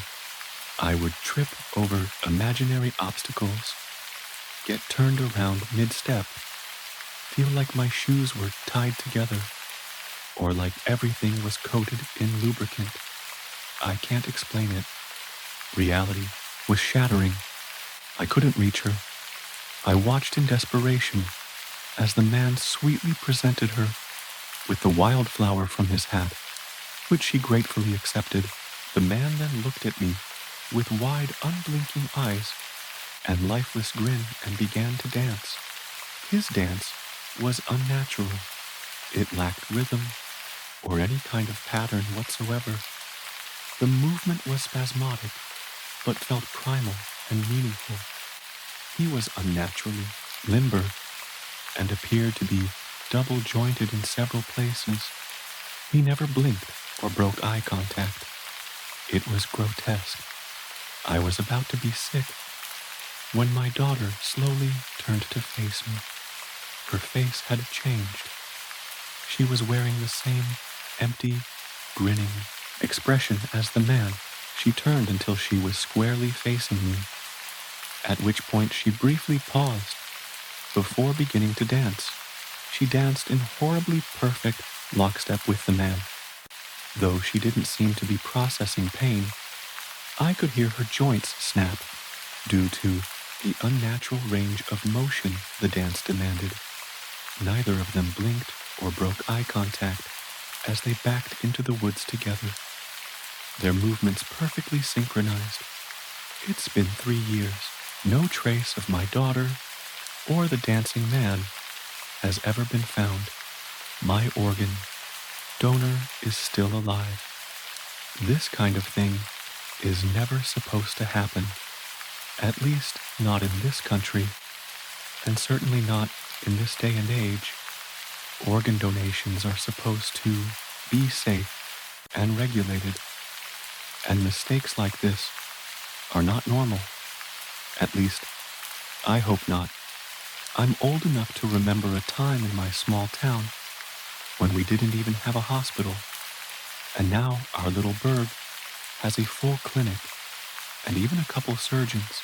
It used to be that if you stepped on a rusty nail, or your uncle had an accident in the mines, or your meemaw fell off her porch, you'd ring up a friend and they'd drive you over to Ivy or Haverton or wherever they'd built the newest and nearest hospital, and you'd hope you didn't die on the way there. Sickness is different, though. When your small town's entire economy survived off of the slowly declining output of one of the oldest iron mines in the state, you tend to have a lot of men getting sick, and it's not always something they can just drive you over to the next town to fix. Silicosis, heavy metal poisoning, and lung cancer are our neighbors here. Each their own grim reaper, we all expect to come knocking at some point. I was just a kid when I was diagnosed. My parents called it my ailment, but Dr. Hill at Ivy Presbyterian called it restrictive cardiomyopathy. The muscles of my heart were too stiff, likely caused by hemochromatosis. Too much iron in my blood. All things considered, though, it didn't hold me back too bad. Sure, I never fulfilled my dad's dream of going to play for Tennessee State, but I still earned my degree. And sure, I did have to ask my prom date to slow down a few times so I could catch my breath on the dance floor. But she still eventually agreed to marry me. When I graduated, my wife and I decided to move back home. Things had changed enough in our town that there were more career options than mine worker or general store cashier. I ended up using my degree to manage a small accounting firm not too far from my parents' house. And when my mom passed on back in '96, we inherited my childhood home. I wish I could say my life was just one big happy success story, but that just ain't realistic. Eventually, the mine shut down, and half the town lost their source of income. Businesses closed. Not many people needed accounting managers around here, and suddenly, I found myself out of a job too. I took a position managing a local hardware store instead, and while money was tighter than it used to be, Henrietta and I managed to survive. It didn't help that my heart was getting worse every passing year. It was a little harder to walk up the stairs to Pooh. Martin, that's not what Henrietta would want. You know that as well as I do. His words stung. He was absolutely right too. But of course I wasn't ready to hear it. I hung up and went back to work. People weren't going to cut their own plywood. It wasn't until about 6 months ago that a miracle happened. At least a miracle for me. I received the phone call at 2:39 a.m. on July the 5th. I'd only just managed to fall asleep after a night of watching the neighbors' kids try their best to light fireworks in the pouring rain. I groggily answered the phone. Dr. Hill's voice greeted me, simultaneously somber and excited, as though he were ashamed to be happy about something. Martin, we're we've got some news. There was an accident in town. Some biker from out of state. He was passing through tonight and well, the rain. It, well, he's brain dead, Martin. But his heart, he'd be a match for you. I had my boots on by the time he said the man was brain dead. The town clinic was small. Not quite just a doctor's office anymore, but a far cry from a complete hospital. Still, though, they had a morgue and a surgery room, usually for tonsil removals or appendectomies. Dr. Hill greeted me at the front door and took my umbrella. He explained to me that they couldn't keep the heart viable for long, and there was no way to get a helicopter in through this storm to take us to a more well-equipped facility, so the surgery would have to be tonight. Here, I asked him if I could thank the man who'd be giving me a second chance. He explained again that the man was brain dead, but it was more a symbolic gesture for me anyways. He took me to the room where the man's empty body laid. He was a muscular man, maybe in his late 50s or so. Lanky, long graying auburn hair hung from his head, partially caked in drying blood. His dark complexion, tanned from years of exposure to the elements, was paling and quickly yellowing, seemingly before my very eyes. Breathing tubes and an oxygen mask obscured the man's face, but I could make out long, braided beard. The man was covered in tattoos. Torn and bloodied skin hid detail from me, but the dark and faded markings on his skin wove a tapestry of artwork, none of the symbols or designs recognizable to me. There was only one single tattoo that remained unobscured and undamaged, located squarely on his right forearm. It was striking, a spiraling serpent devouring its own tail. Ouroboros, I think it's called. His body was mangled, broken limbs that at this point weren't worth casting. Bleeding wounds that had been haphazardly wrapped just to keep the hospital bed clean. It was saddening to look at. A man still technically alive, but given up on for my sake. His name is Marcus Rain. Dr. Hill startled me with his interjection. He's from Dallas. I called his emergency contact. Apparently his wife, or ex-wife, or something. She says he left home about 6 months ago. Hasn't been himself in a while. Not many people left to miss him anymore. Damn shame, too. He was donated a kidney last year and barely got a chance to try it out. Dr. Hill chuckled until I cut him a disapproving look. He recomposed himself for a moment. He must have been moved by the gesture. Registered himself as an organ donor a week after his operation. Pass it on, that kind of thing.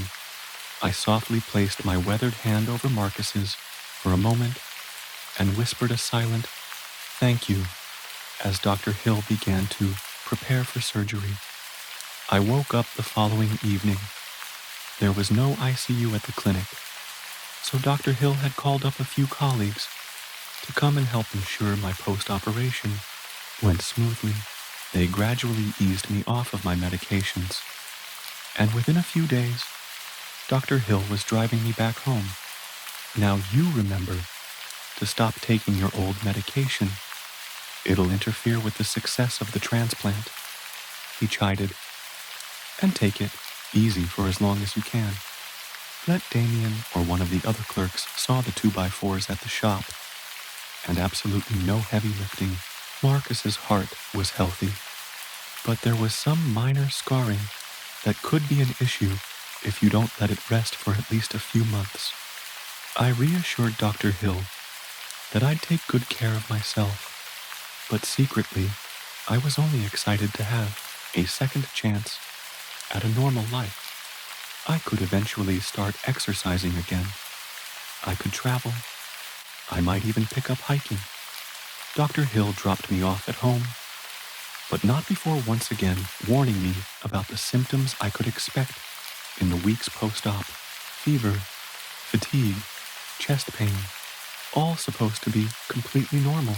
I reminded him that those were things I'd lived with my entire life, and thanked him again before he helped me wheel inside. It was only a week or so before I was comfortable enough to stand again, and not too long after that I held a barbecue to celebrate my recovery. I invited the whole neighborhood, and of course, the entire local medical team, who had performed such a miraculous surgery. I bought a new grill from my store. I thanked her, begrudgingly paid my copay for the visit, and set off towards home. It was less than a week before the urge to be more active again finally overcame my will, and I began to hike again. The chest pain returned every few days, never lasting more than a few seconds or a minute at most. I was completely fine with momentary discomfort. After all, I still had breath in my lungs and energy to spare. This new heart was just settling in.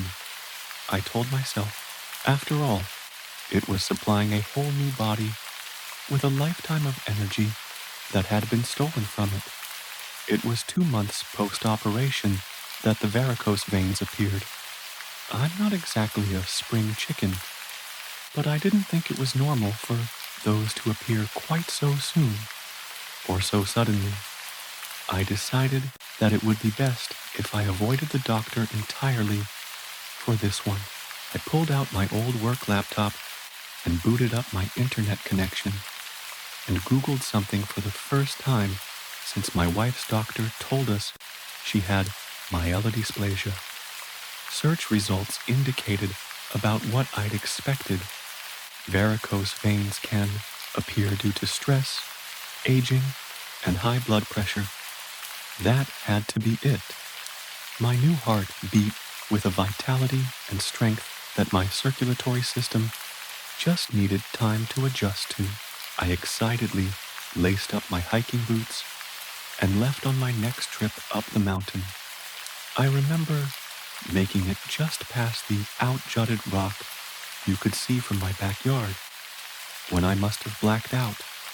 I woke up in a hospital that I didn't recognize, surrounded by doctors I didn't know, and hooked up to equipment I'd never seen before. They explained to me that I'd collapsed on the hiking trail and had been found a few hours later by a local jogger who had gotten me help. I had been moved to a hospital in a larger city a couple hours away, as it was determined that the local clinic was unable to properly assess me. I was badly sunburnt and very dehydrated, but what concerned the doctors the most were my scan results. They showed me a few graphs, some charts, and finally my scan images, and I had a hard time making out what I was seeing. The doctors explained to me that what had initially been interpreted as scar tissue by Dr. Hill on my new heart was in fact an aggressive form of cancer, hemangiosarcoma, they guessed, a cancer of the blood vessels that had apparently gone undiagnosed in Marcus before his death. It had metastasized in me and begun to spread through my circulatory system. The doctors explained to me that my chest pains and my varicose veins were all early warning signs that could have been detected if I'd been taken to a competent facility sooner.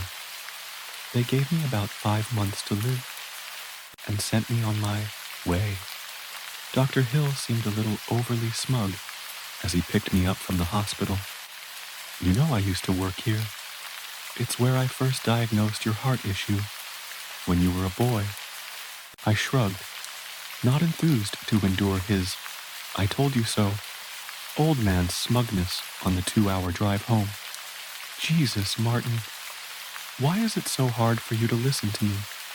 You've never been like this. You should never have started hiking. You shouldn't have gone back to work so soon. And you certainly shouldn't be eating so much red meat. The doctors in there told me that as they were wheeling you in, you vomited a half-pound of pork sausage. What the hell has gotten into you? Who was he to scold me like that? He may be 20 years my senior, but he sure as hell wasn't my father or my minister. Hell, he wasn't even my doctor anymore. I spat back at him. If I hadn't gone hiking in the first place, they probably never would have found the cancer that you missed. The cancer that you put into my body, Peter. The car ride was crushingly silent on the way home.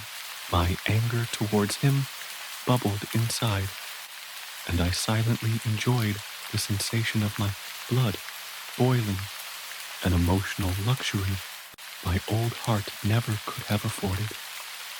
I felt a hotter anger than I had ever experienced before. He dropped me off at home and snidely said to me as I exited the car, "If I hear you keep acting like this, I won't be there next time to pick you back up." I was going to ignore it, and I began to walk back inside when I heard something, a small, quiet voice in the back of my head. No one gets to talk to me like that. I was only taken aback by this sudden inner monologue for a moment before I instinctively agreed with it. I turned around and ran back to Dr. Hill's car. He was starting to drive away when I reached it, and I furiously banged on his window. He stopped his car, rolled the window down, and looked at me like I was insane, while he began to ask me what the hell I was doing. I swiftly interrupted him. "Who the hell do you think you are, Peter? No one gets to talk to me like that. No one, especially a washed-up retired surgeon who can't even identify a tumor growing on a heart when he sees it. I'll keep doing whatever the hell I want with the rest of my life, especially as short as it's going to be. To be honest, Pete, I haven't need..." I took a look at myself in the mirror that night. A long and hard look. The doctors explained that I'd been badly sunburnt, but now I could see it for myself. My skin appeared dark and leathery, as though I'd been outside for weeks. Peter was right. I had let my once clean-shaven face become scruffy and unkempt. The hairs that had begun to sprout from my face were unkempt and bristly. Unlike the neat and thin hair Elle had been accustomed to shaving daily, the varicose veins sprawled under my skin, ever darker and blacker than when I had left for my hike early that morning. They had started to extend further, too, now twisting and spiraling across my arms, culminating in clusters that washed my skin with mottled darkness. It wasn't until I looked at my right arm that I noticed a group of them clumped together in an unnatural shape, darker and neater than the rest of my veins, distinctly circular and neatly positioned below my wrist. The image of an Ouroboros tattoo marked on a dead man flashed in my mind before I put the ridiculousness of the notion aside. I shaved my face, took a much-needed shower, and applied some aloe cream to my burnt skin, then drifted off into a restless sleep. I was awoken the next morning to a chest pain far sharper than any I'd previously encountered. I staggered out of bed, my chest pulsing and sweat dripping from my forehead. This certainly wasn't normal. The cancer must be becoming more rapid, the spread more aggressive. I trudged to the restroom and found to my discouragement that the veins had grown darker and more distinct around my body, the circular cluster on my arm ever more resembling a tattoo. I filled a glass with tap water and began to take the variety of prescriptions that the doctors at Ivy Presbyterian had given to me. As I raised my hand to swallow the pills, a gruff voice once again whispered to me in my head, my own inner monologue, given a tangible voice to hear. "Don't take those. You'll kill me." I stopped for a moment and looked at the pills in my hand. The doctors knew I was going to die anyways. Why should I trust that these pills were going to help me in the slightest? Of course they wouldn't. All they'd do is slow the cancer and prolong my suffering. I tossed the pills in the toilet and began to get dressed for my day. The pain in my chest had begun to subside as I pulled into the parking lot of the hardware store, and as I stepped out of my pickup, a cool breeze shot through my hair, and a nostalgic feeling shot through my blood like an icy warmth.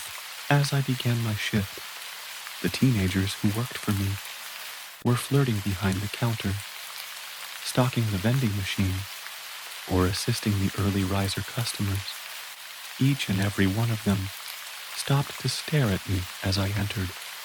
I knew that I had begun to look worse for wear, but when the acne-ridden kids with nose rings and green hair are looking at you like you're the oddball, you start to get the feeling enough is enough. I barked at them to get back to work, and they hastily turned to resume their duties.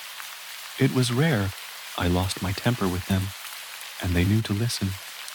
My shift trudged on ever slower. My chest felt tight throughout the day, sore and aching as the veins around my body twisted and mottled my skin. I left work early to go home and get some rest, but I knew that sleep would not find me easily. By the time I finally made it home, I could feel the foreign heart in my chest pounding against my rib cage. I couldn't help feeling like Marcus's heart was pumping cancer throughout my body with all the effort it could muster. The image of a moldy sponge being squeezed into a bucket came into my mind. As my head became woozy, I hastily undressed, and as I flung off my jeans, my wallet fell out of my pocket. Poking out the top of it was a pristine organ donor card I didn't remember putting in there. The terrible writhing working its way through my body compelled me to put off investigating it until the morning, and I made my way to my room. I collapsed into bed in a cold sweat, and the small nagging voice in my head whispered to me once more, "Sleep, Martin. We'll be all right in the morning." For the next 3 months, my body became a stranger to me.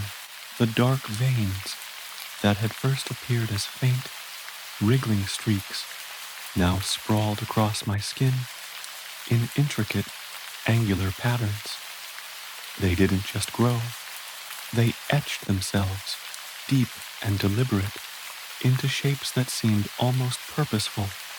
My arm bore the clearest mark, a perfect Ouroboros, coiled and unbroken, the black vein so thick they rose under my skin like cords straining against a taut surface. My skin had toughened, as though it had been stretched too far and then left out to dry. It wasn't just leathery, it was unnatural. It didn't even feel like skin anymore. The changes didn't stop. My beard, once sparse and graying, grew back wild and rough, its deep auburn hue swallowing the gray. My hairline, long receded, seemed to march forward. Straw. One night, it was so bad it woke me from a dreamless sleep. I stumbled out of bed, clutching my chest, and caught sight of myself in the mirror. My ribs were heaving, my skin stretched so tight I could see the faint ripple of movement beneath it. My hand flew to my chest. For a horrifying moment, I swore I felt it, the heart shifting, repositioning itself like a living thing searching for a better grip. I doubled over, gagging, and in the midst of the pain, I heard the voice again. Relax. Let it happen. It was louder now, more distinct. Not just a whisper in the back of my mind, but something tangible. Something there. It wasn't my voice, and it sure as hell wasn't mine to control. The impossible, terrible idea that it was Marcus growing inside of me had gnawed at my mind for a while. Every day, the thought became harder and harder to push back, and instead it slowly became accepted as an absolute truth. Somehow, some way, he was still alive in me. The idea haunted me, gnawing at me during every quiet moment I had. It wasn't just the voice, the low, gravelly whisper that urged me to give in to my darker instincts, but the sensations, the impulses, little things at first, easy to dismiss. Then there were the memories, flashes of images that didn't belong to me, desert skies stretching into infinity, the sting of wind against my face. I saw flashes of burning forests, endless rows of trees that seemed to writhe in the flame. One night, I caught myself humming a tune I didn't recognize, some twangy country dirge that felt as foreign as the veins twisting under my skin. How much of me was still me? How much had been overwritten? I tried to rationalize it. Maybe it was the stress or medication. Maybe it was my own body trying to adapt to the transplant. My brain cobbling together fragments of identity to make sense of the changes. But the more I tried to explain it, the less it made sense. The voice grew louder when I resisted. I'd reach for my pills, and it would hiss at me, sharp and insistent. Don't take those. They'll kill me. Me. Not you. It wasn't just the voice either. My body resisted. The pills felt foreign in my hand, their edges sharp against my palm. My throat tightened when I tried to swallow them, as though I were choking on something too large.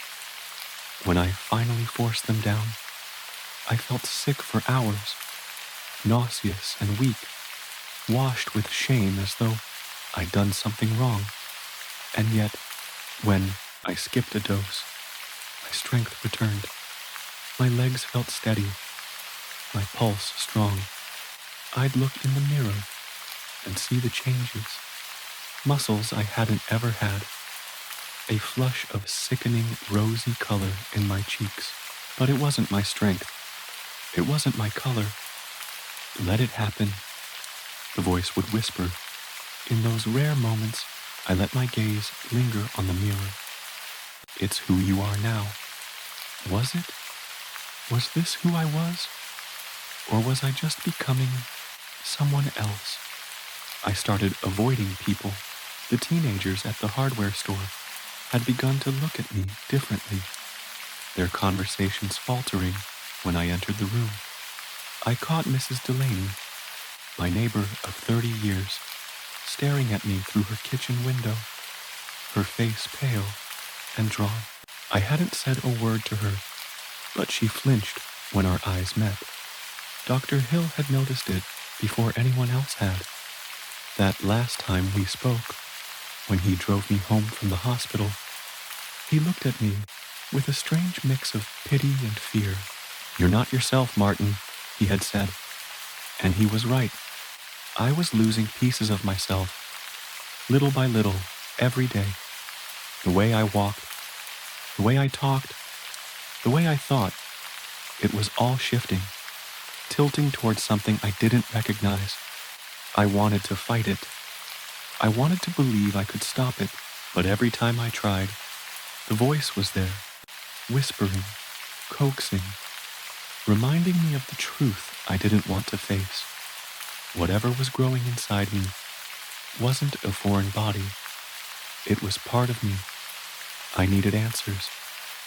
Last month, desperate for anything to make sense, I hired a private investigator to dig into Marcus's life. His online presence was sparse, and the few photos I managed to find of him didn't match the man I'd seen on the hospital bed.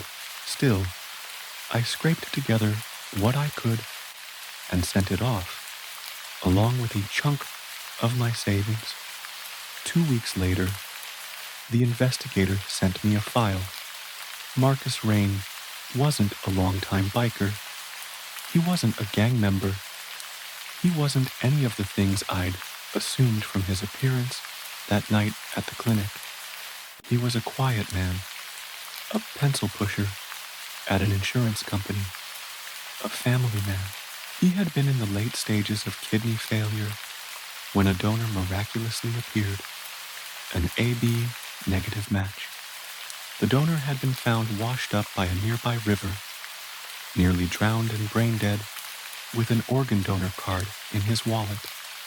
The transplant was immediate, routine, the file said, unremarkable. But what followed wasn't. The investigator's notes were sparse, but damning.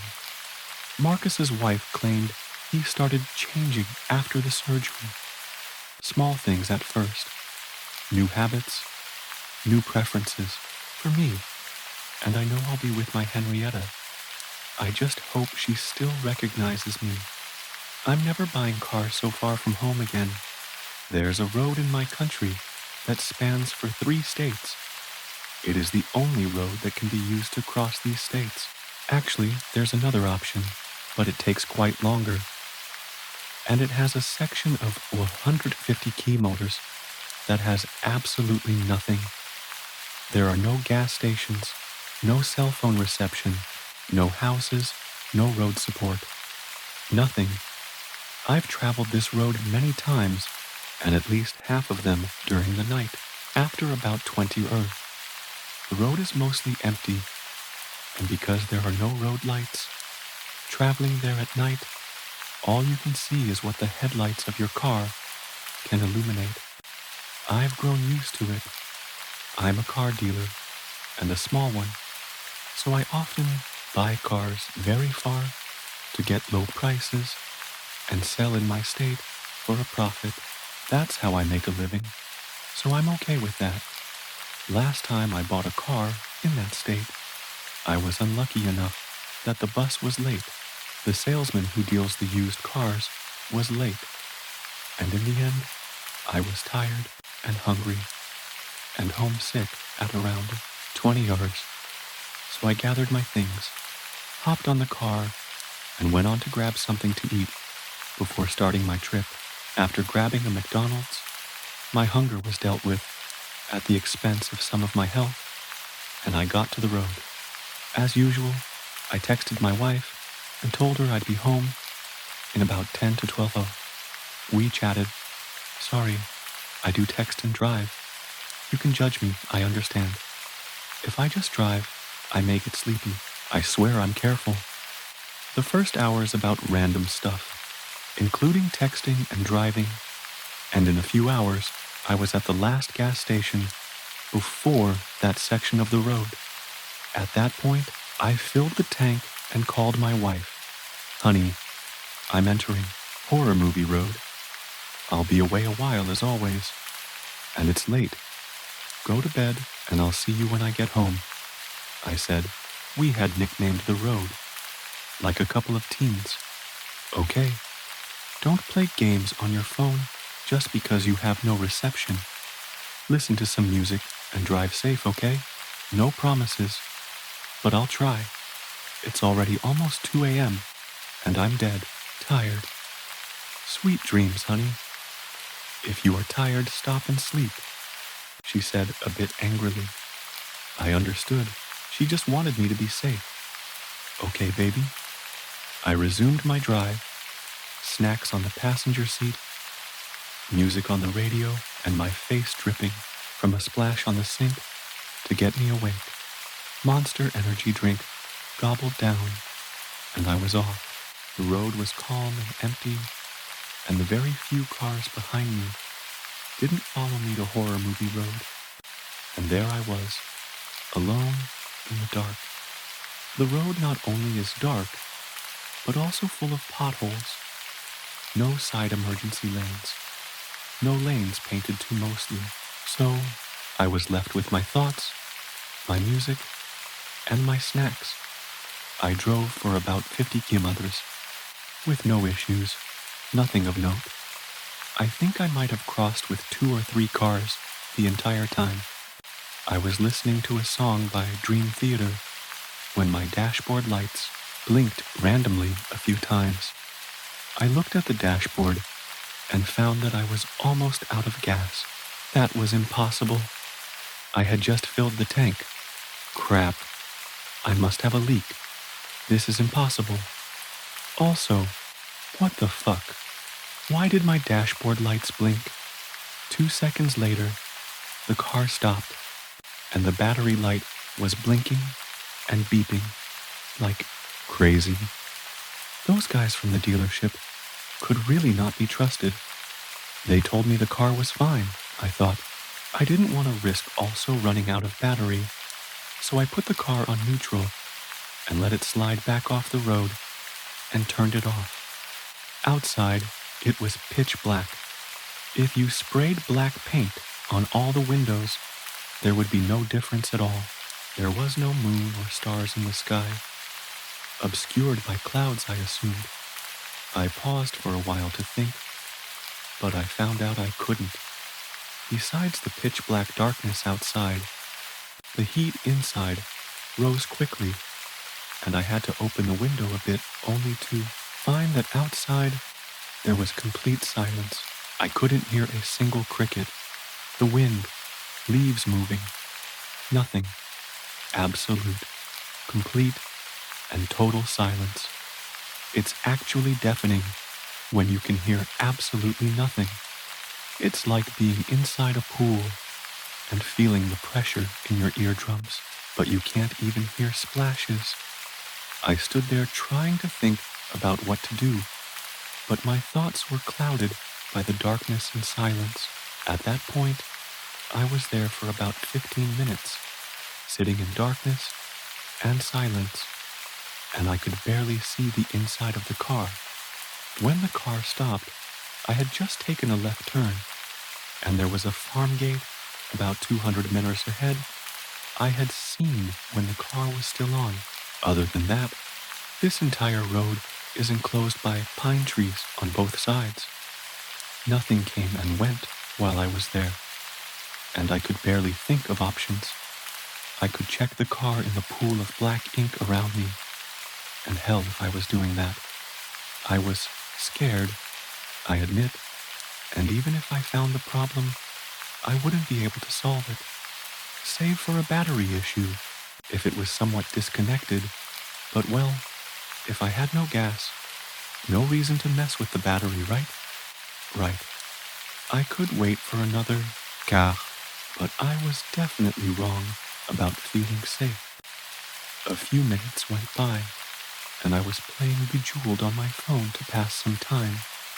I often use my phone completely muted, but this time, the sounds of gems shattering were kind of relaxing. I was there considering some moves when I started hearing a buzz from outside, raising in volume. I thought for an instant I was going deaf when it became very loud, and with a pressure that had shaken the car, a very strong gust of wind came, and instants later, heavy rain started pouring down. The deafening silence was now replaced by the deafening sound of large raindrops falling on top of the car. A thunderstorm followed suit, and when thunder struck on the horizon, I could see the treetops around, dark silhouettes of pine treetops in a hazy dark blue sky. I tried to assess the road in front of me after every strike, like a madman, but there was honestly nothing really to be seen. After a few minutes, the clouds stopped fighting among themselves, and only the rain was left. I was again left with no vision outside of the car. After another few minutes, while I was still examining the outside, I saw two faint white lights coming towards me in the distance, but they were approaching too slowly to be another car. The white pale lights coming towards me were slow, and I was sure they were coming in walking speed. If I wasn't already uneasy, the dots coming my way made me feel in danger. I stared at them, coming for what felt like an eternity, but were actually about 30 seconds, until they turned to the side and disappeared from view. How do I get the hell away from here? I thought in anguish. I decided to text my wife, if by a miracle I got some signal, and by another, after being sleeping for hours with her sleeping pills, she picked up the phone. She might get someone here to help me. I also tried dialing emergency services, but there was no line. As my phone battery also started running low, I decided to turn the car key halfway to get some juice from the dying battery. I looked at the dashboard to see the situation and plug my phone, and instinctively, I turned off the headlights as soon as I noticed they were still on. But my peripheral vision caught a glimpse of something crossing the road. My brain thought, for a moment, it was a person, and in mere moments, I turned the light on again, saw it, and flicked the backlights off with my heart racing. It was a two-legged creature with joints that resembles those of a dog, a hunched and arched erect body, two arms, and a bald oval head. That's what I could gather from that look, and it turned towards me as I had flashed the lights at it. In fear, I locked the car doors and dropped the seat to get out of sight of whatever this was. I saw the white dots again, looking at the car, standing there. His eyes were looking towards me, but they were still. The inside of the car was totally dark. I needed to remind myself to breathe as I tried not to make a sound, not that it would matter with all the rain falling anyway. The thing made some animalistic guttural sound. Could it be an animal? But it almost looked human. An altered version? A DNA mishap? Then I heard its steps splashing water puddles towards me, and fear started to build again. There's nowhere to hide inside a car. It stopped close to the hood, and I could see it examining it with curiosity. Because its white eyes glowed so bright, it illuminated its face. That definitely resembled a human head. It was humming while observing the hood of the car. It didn't notice me inside. It's just an animal. It's curious. It all will be over soon. It's going to check the car and leave. It's all okay. I tried to tell myself to calm my nerves, and for a while I was right. But then, out of freaking nowhere, the car darted back to life, like it had suddenly found the battery under the hood and wanted to resume the trip.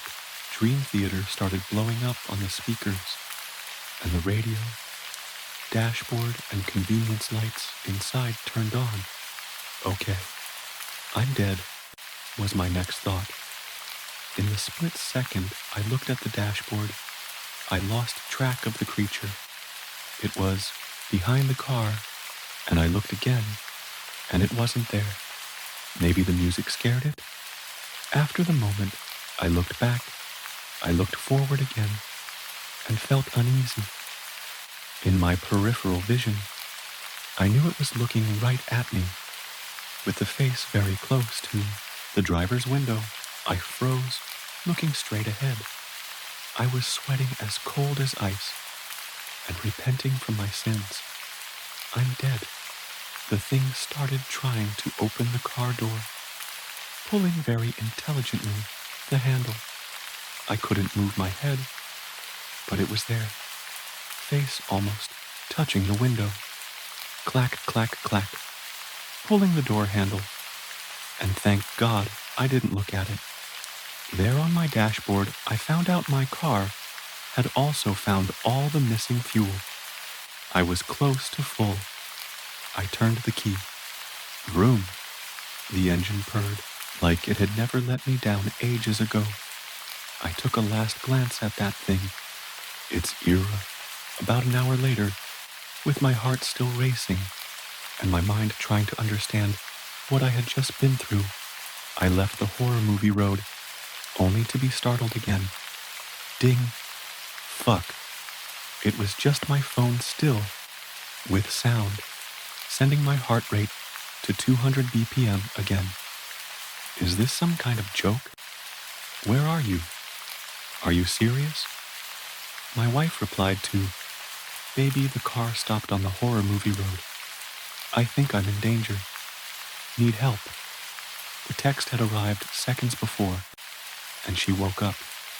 I had to call and explain to my very skeptic wife what happened and that I was okay.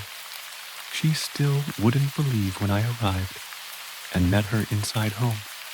She still thinks I had just slept and had a nightmare, but I knew that there were no dents in the left side doors when I got the car. That creature owed me repairs for 2 doors. And hell, if I ever drive that road again, the silent neighbor. I wish I could call this a joke, but it isn't. If you're reading this, just know that I tried to ignore it for as long as I could. Maybe I should have left sooner, but I didn't. I thought it was just my mind playing tricks on me. But now I know better. If something happens to me, please tell someone. Tell them to check 3B. I moved into my apartment last spring. It was cheap, and I needed a place to stay. It's one of those old buildings. Creaky floors, walls that feel too thin, windows that rattle with every gust of wind. Nothing to write home about. I didn't expect anything special. I didn't want anything special. I just needed a roof over my head, and it fit the bill. At first, I didn't even notice Daniel in 3B. He was a quiet neighbor, kept to himself, came and went like any other. I barely registered him until the tapping started. It began one night, soft at first, like a branch brushing against a window. It was the kind of noise you'd try to ignore, like the building settling. But it wasn't random. It followed a pattern. 3 taps, a pause, 2 taps, over and over again, at exactly the same time, between 2 and 3 a.m. At first, I convinced myself I was just being paranoid. Old buildings make noises. That's all it was. But then it kept going, every night without fail. 3 taps, pause, 2 taps. It was relentless. And then it started getting louder. I couldn't sleep. I couldn't focus. I spent hours staring at the ceiling, listening to that tapping, as though it was pulling me into some kind of trance. There was something off about it. It wasn't just the noise. It was the way it made my skin crawl, the way my breath hitched every time it started. Something inside me screamed that it wasn't right. One night, I snapped. I threw on my robe, marched across the hall, and knocked on Daniel's door. When he opened it, the tapping stopped, and I could have sworn I heard something shift in the air. It was like a heavy silence had descended between us. Daniel stood in the doorway, looking at me with wide eyes, like he hadn't expected anyone. His face was pale, almost sickly, like he hadn't slept in days. He looked tired, exhausted in a way that felt wrong. Sorry to bother you, I said, trying to keep my voice steady. But the tapping, it's been happening every night. Can you please stop? He blinked, like the words didn't quite reach him at first. Then he swallowed hard. You heard it? His voice was hoarse, as if he hadn't spoken in a long time. Of course I heard it. It's keeping me up, I said, feeling a knot tighten in my stomach. He stepped back, just slightly, as if unsure how to respond. His eyes darted to the side, and for a moment, I thought I saw something shift behind him, just out of view. I'll take care of it, he whispered, almost too quickly. The door shut, and the tapping stopped, just like that. But it didn't feel like it was over. It didn't feel over. A few nights later, I woke to a new sound. This time, a low, guttural murmur. It was almost like a chant, but in a language I couldn't understand. I thought it was coming from the walls at first, but no, it was coming from Daniel's apartment. And it wasn't just murmuring, it was mixed with the tapping. Only this time, the tapping wasn't the same. It wasn't steady. It was erratic, desperate. I pressed my ear to the wall, heart hammering in my chest. The murmuring was louder now. It was almost a voice. And then I heard him. Not yet. Please. Not yet. I felt the blood drain from my face. I wanted to ignore it, but something inside me snapped. I sent him a text. Is everything okay? I waited for a response, but there was nothing. The next morning, as I rushed out to work, I noticed something strange. A dark, sticky smear on the floor outside 3B. I froze. It trailed down the hallway, like someone had dragged something heavy, something wet. It disappeared into the stairwell. I didn't want to think about it. Maybe it was just spilled paint. Maybe. I tried to convince myself, but my gut told me otherwise. My gut told me it wasn't paint. That night, too, before I could respond, he stepped back into his apartment, and the door slammed shut. That night, he didn't leave. I didn't hear anything from 3B. No footsteps, no sounds. It was like the apartment had been swallowed whole. The silence was unbearable. I couldn't shake the feeling that something was wrong. I didn't want to know what, but I had to know. Armed with a flashlight, I waited until after midnight. The building was eerily quiet. I moved toward 3B, my hand trembling as I tried the doorknob. Locked. I had no choice. I pulled a bobby pin from my pocket. I didn't know why I thought I could do this. I didn't know why I kept going, kept pushing, but I did. The lock clicked, open. The apartment smelled off, metallic, like old blood. The flashlight flickered as I stepped inside. The walls were covered in symbols, drawn in something that didn't look like paint. It was too dark for that. Then the tapping started again. Louder now. I moved toward the bedroom. The door creaked as I opened it. Inside, the room was covered in more symbols. Candles were scattered in pools of dried wax. And in the center of the room, Daniel was crouched on the floor. His head twitched with every chant. His hands gripped his knees too tightly, his knuckles white. Daniel? I whispered. He froze, his head snapping to look at me. His eyes glowed in the dim candlelight, and his face, it wasn't him anymore. You shouldn't have come, he said. But it wasn't just his voice. There was something else there. Something else. He stood up, and I saw how wrong he was. His limbs were too long. His body moved in jerks, like a puppet being controlled by something else. His face twisted into something that wasn't human anymore. "They'll want you now," he hissed.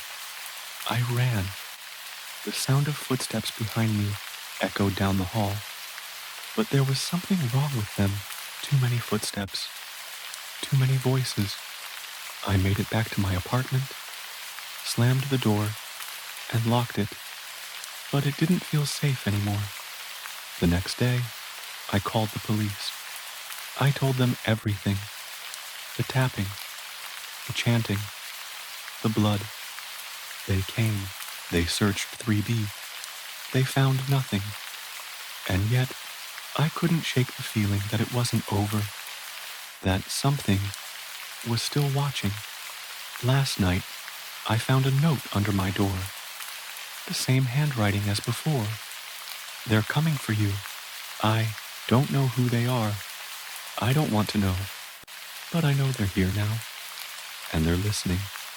Author's update. 1 week later, I'm leaving. I don't care about the lease. But last night, I woke up to wet footprints in my apartment, from my bedroom to the front door. I live alone. There was another note today. This one wasn't written by hand. It was typed, perfectly aligned. "You can't run. I'm leaving tonight. But it won't matter. They're already here. If you don't hear from me again, remember this. They're always listening.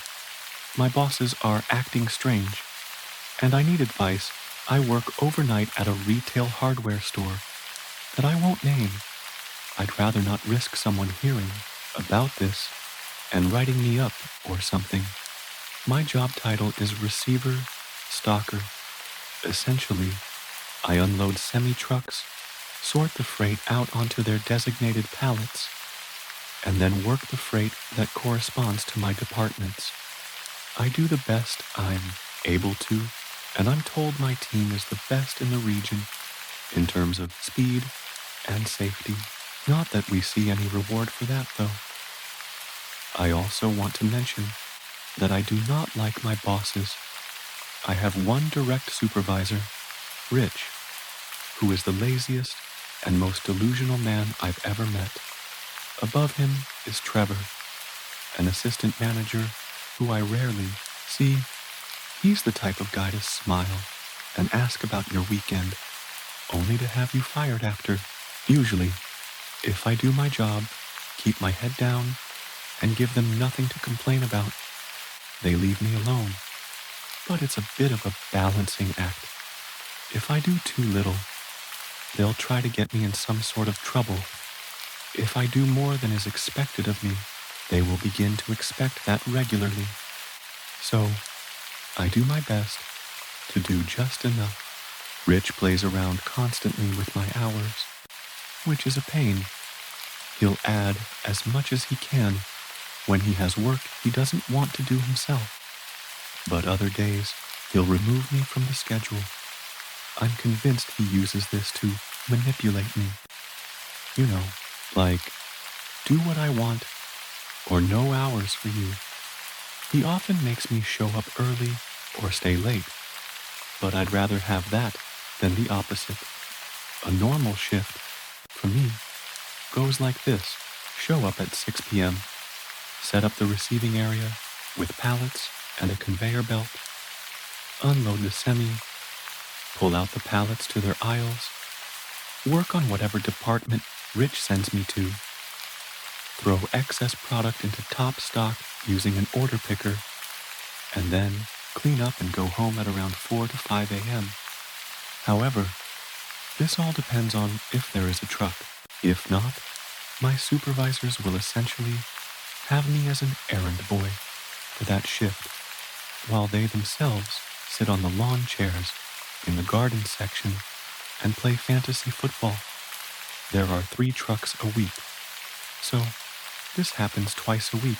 Usually, it was on a Monday night shift a few weeks ago that I first felt that things were a bit off.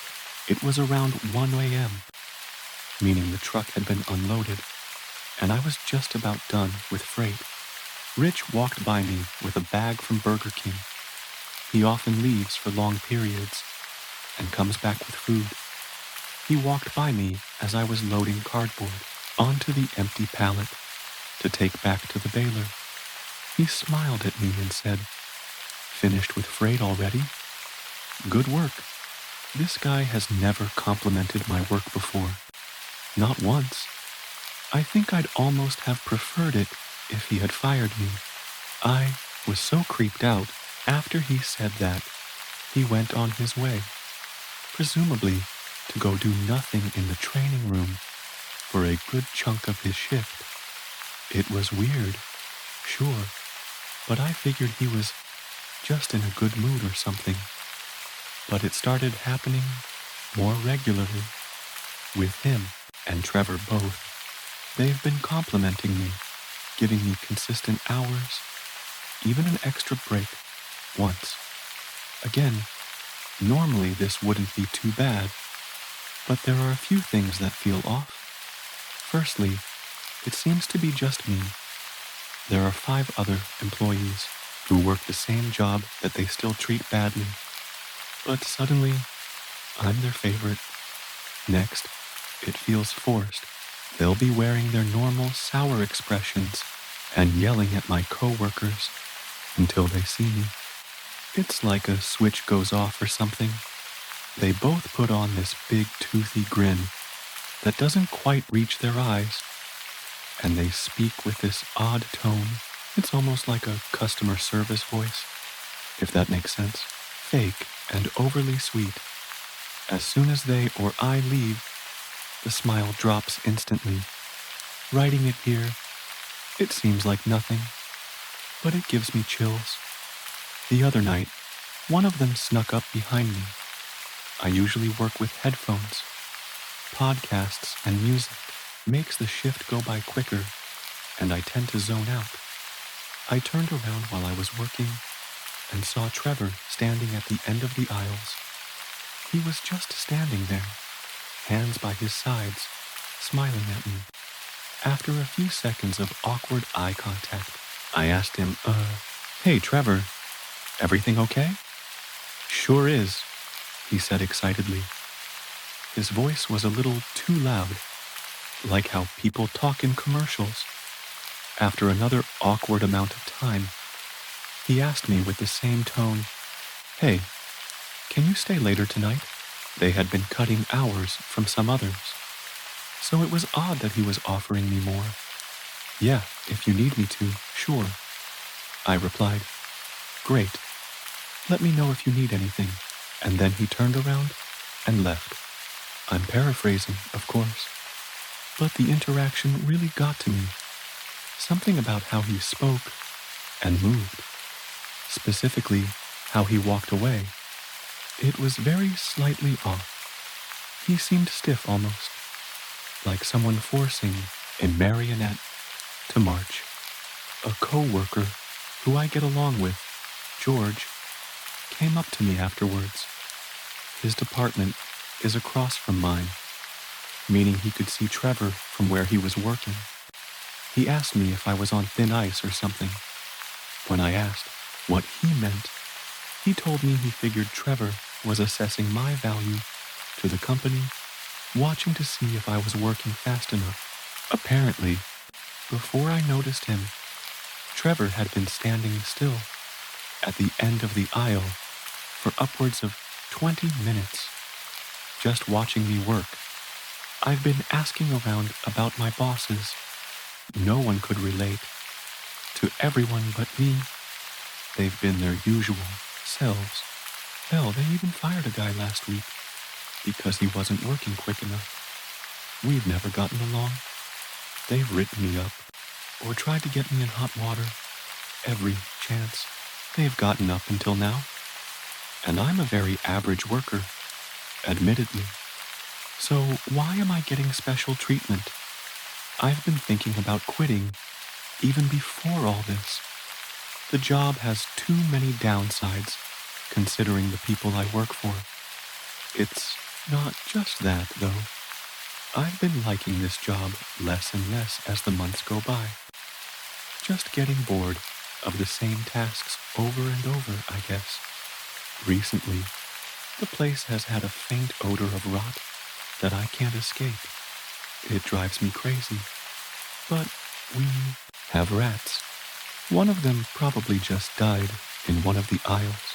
But those things, plus my boss's recent creepiness, is really wearing on me. But as much as I want to quit, now that I've been getting more hours, I don't think I should.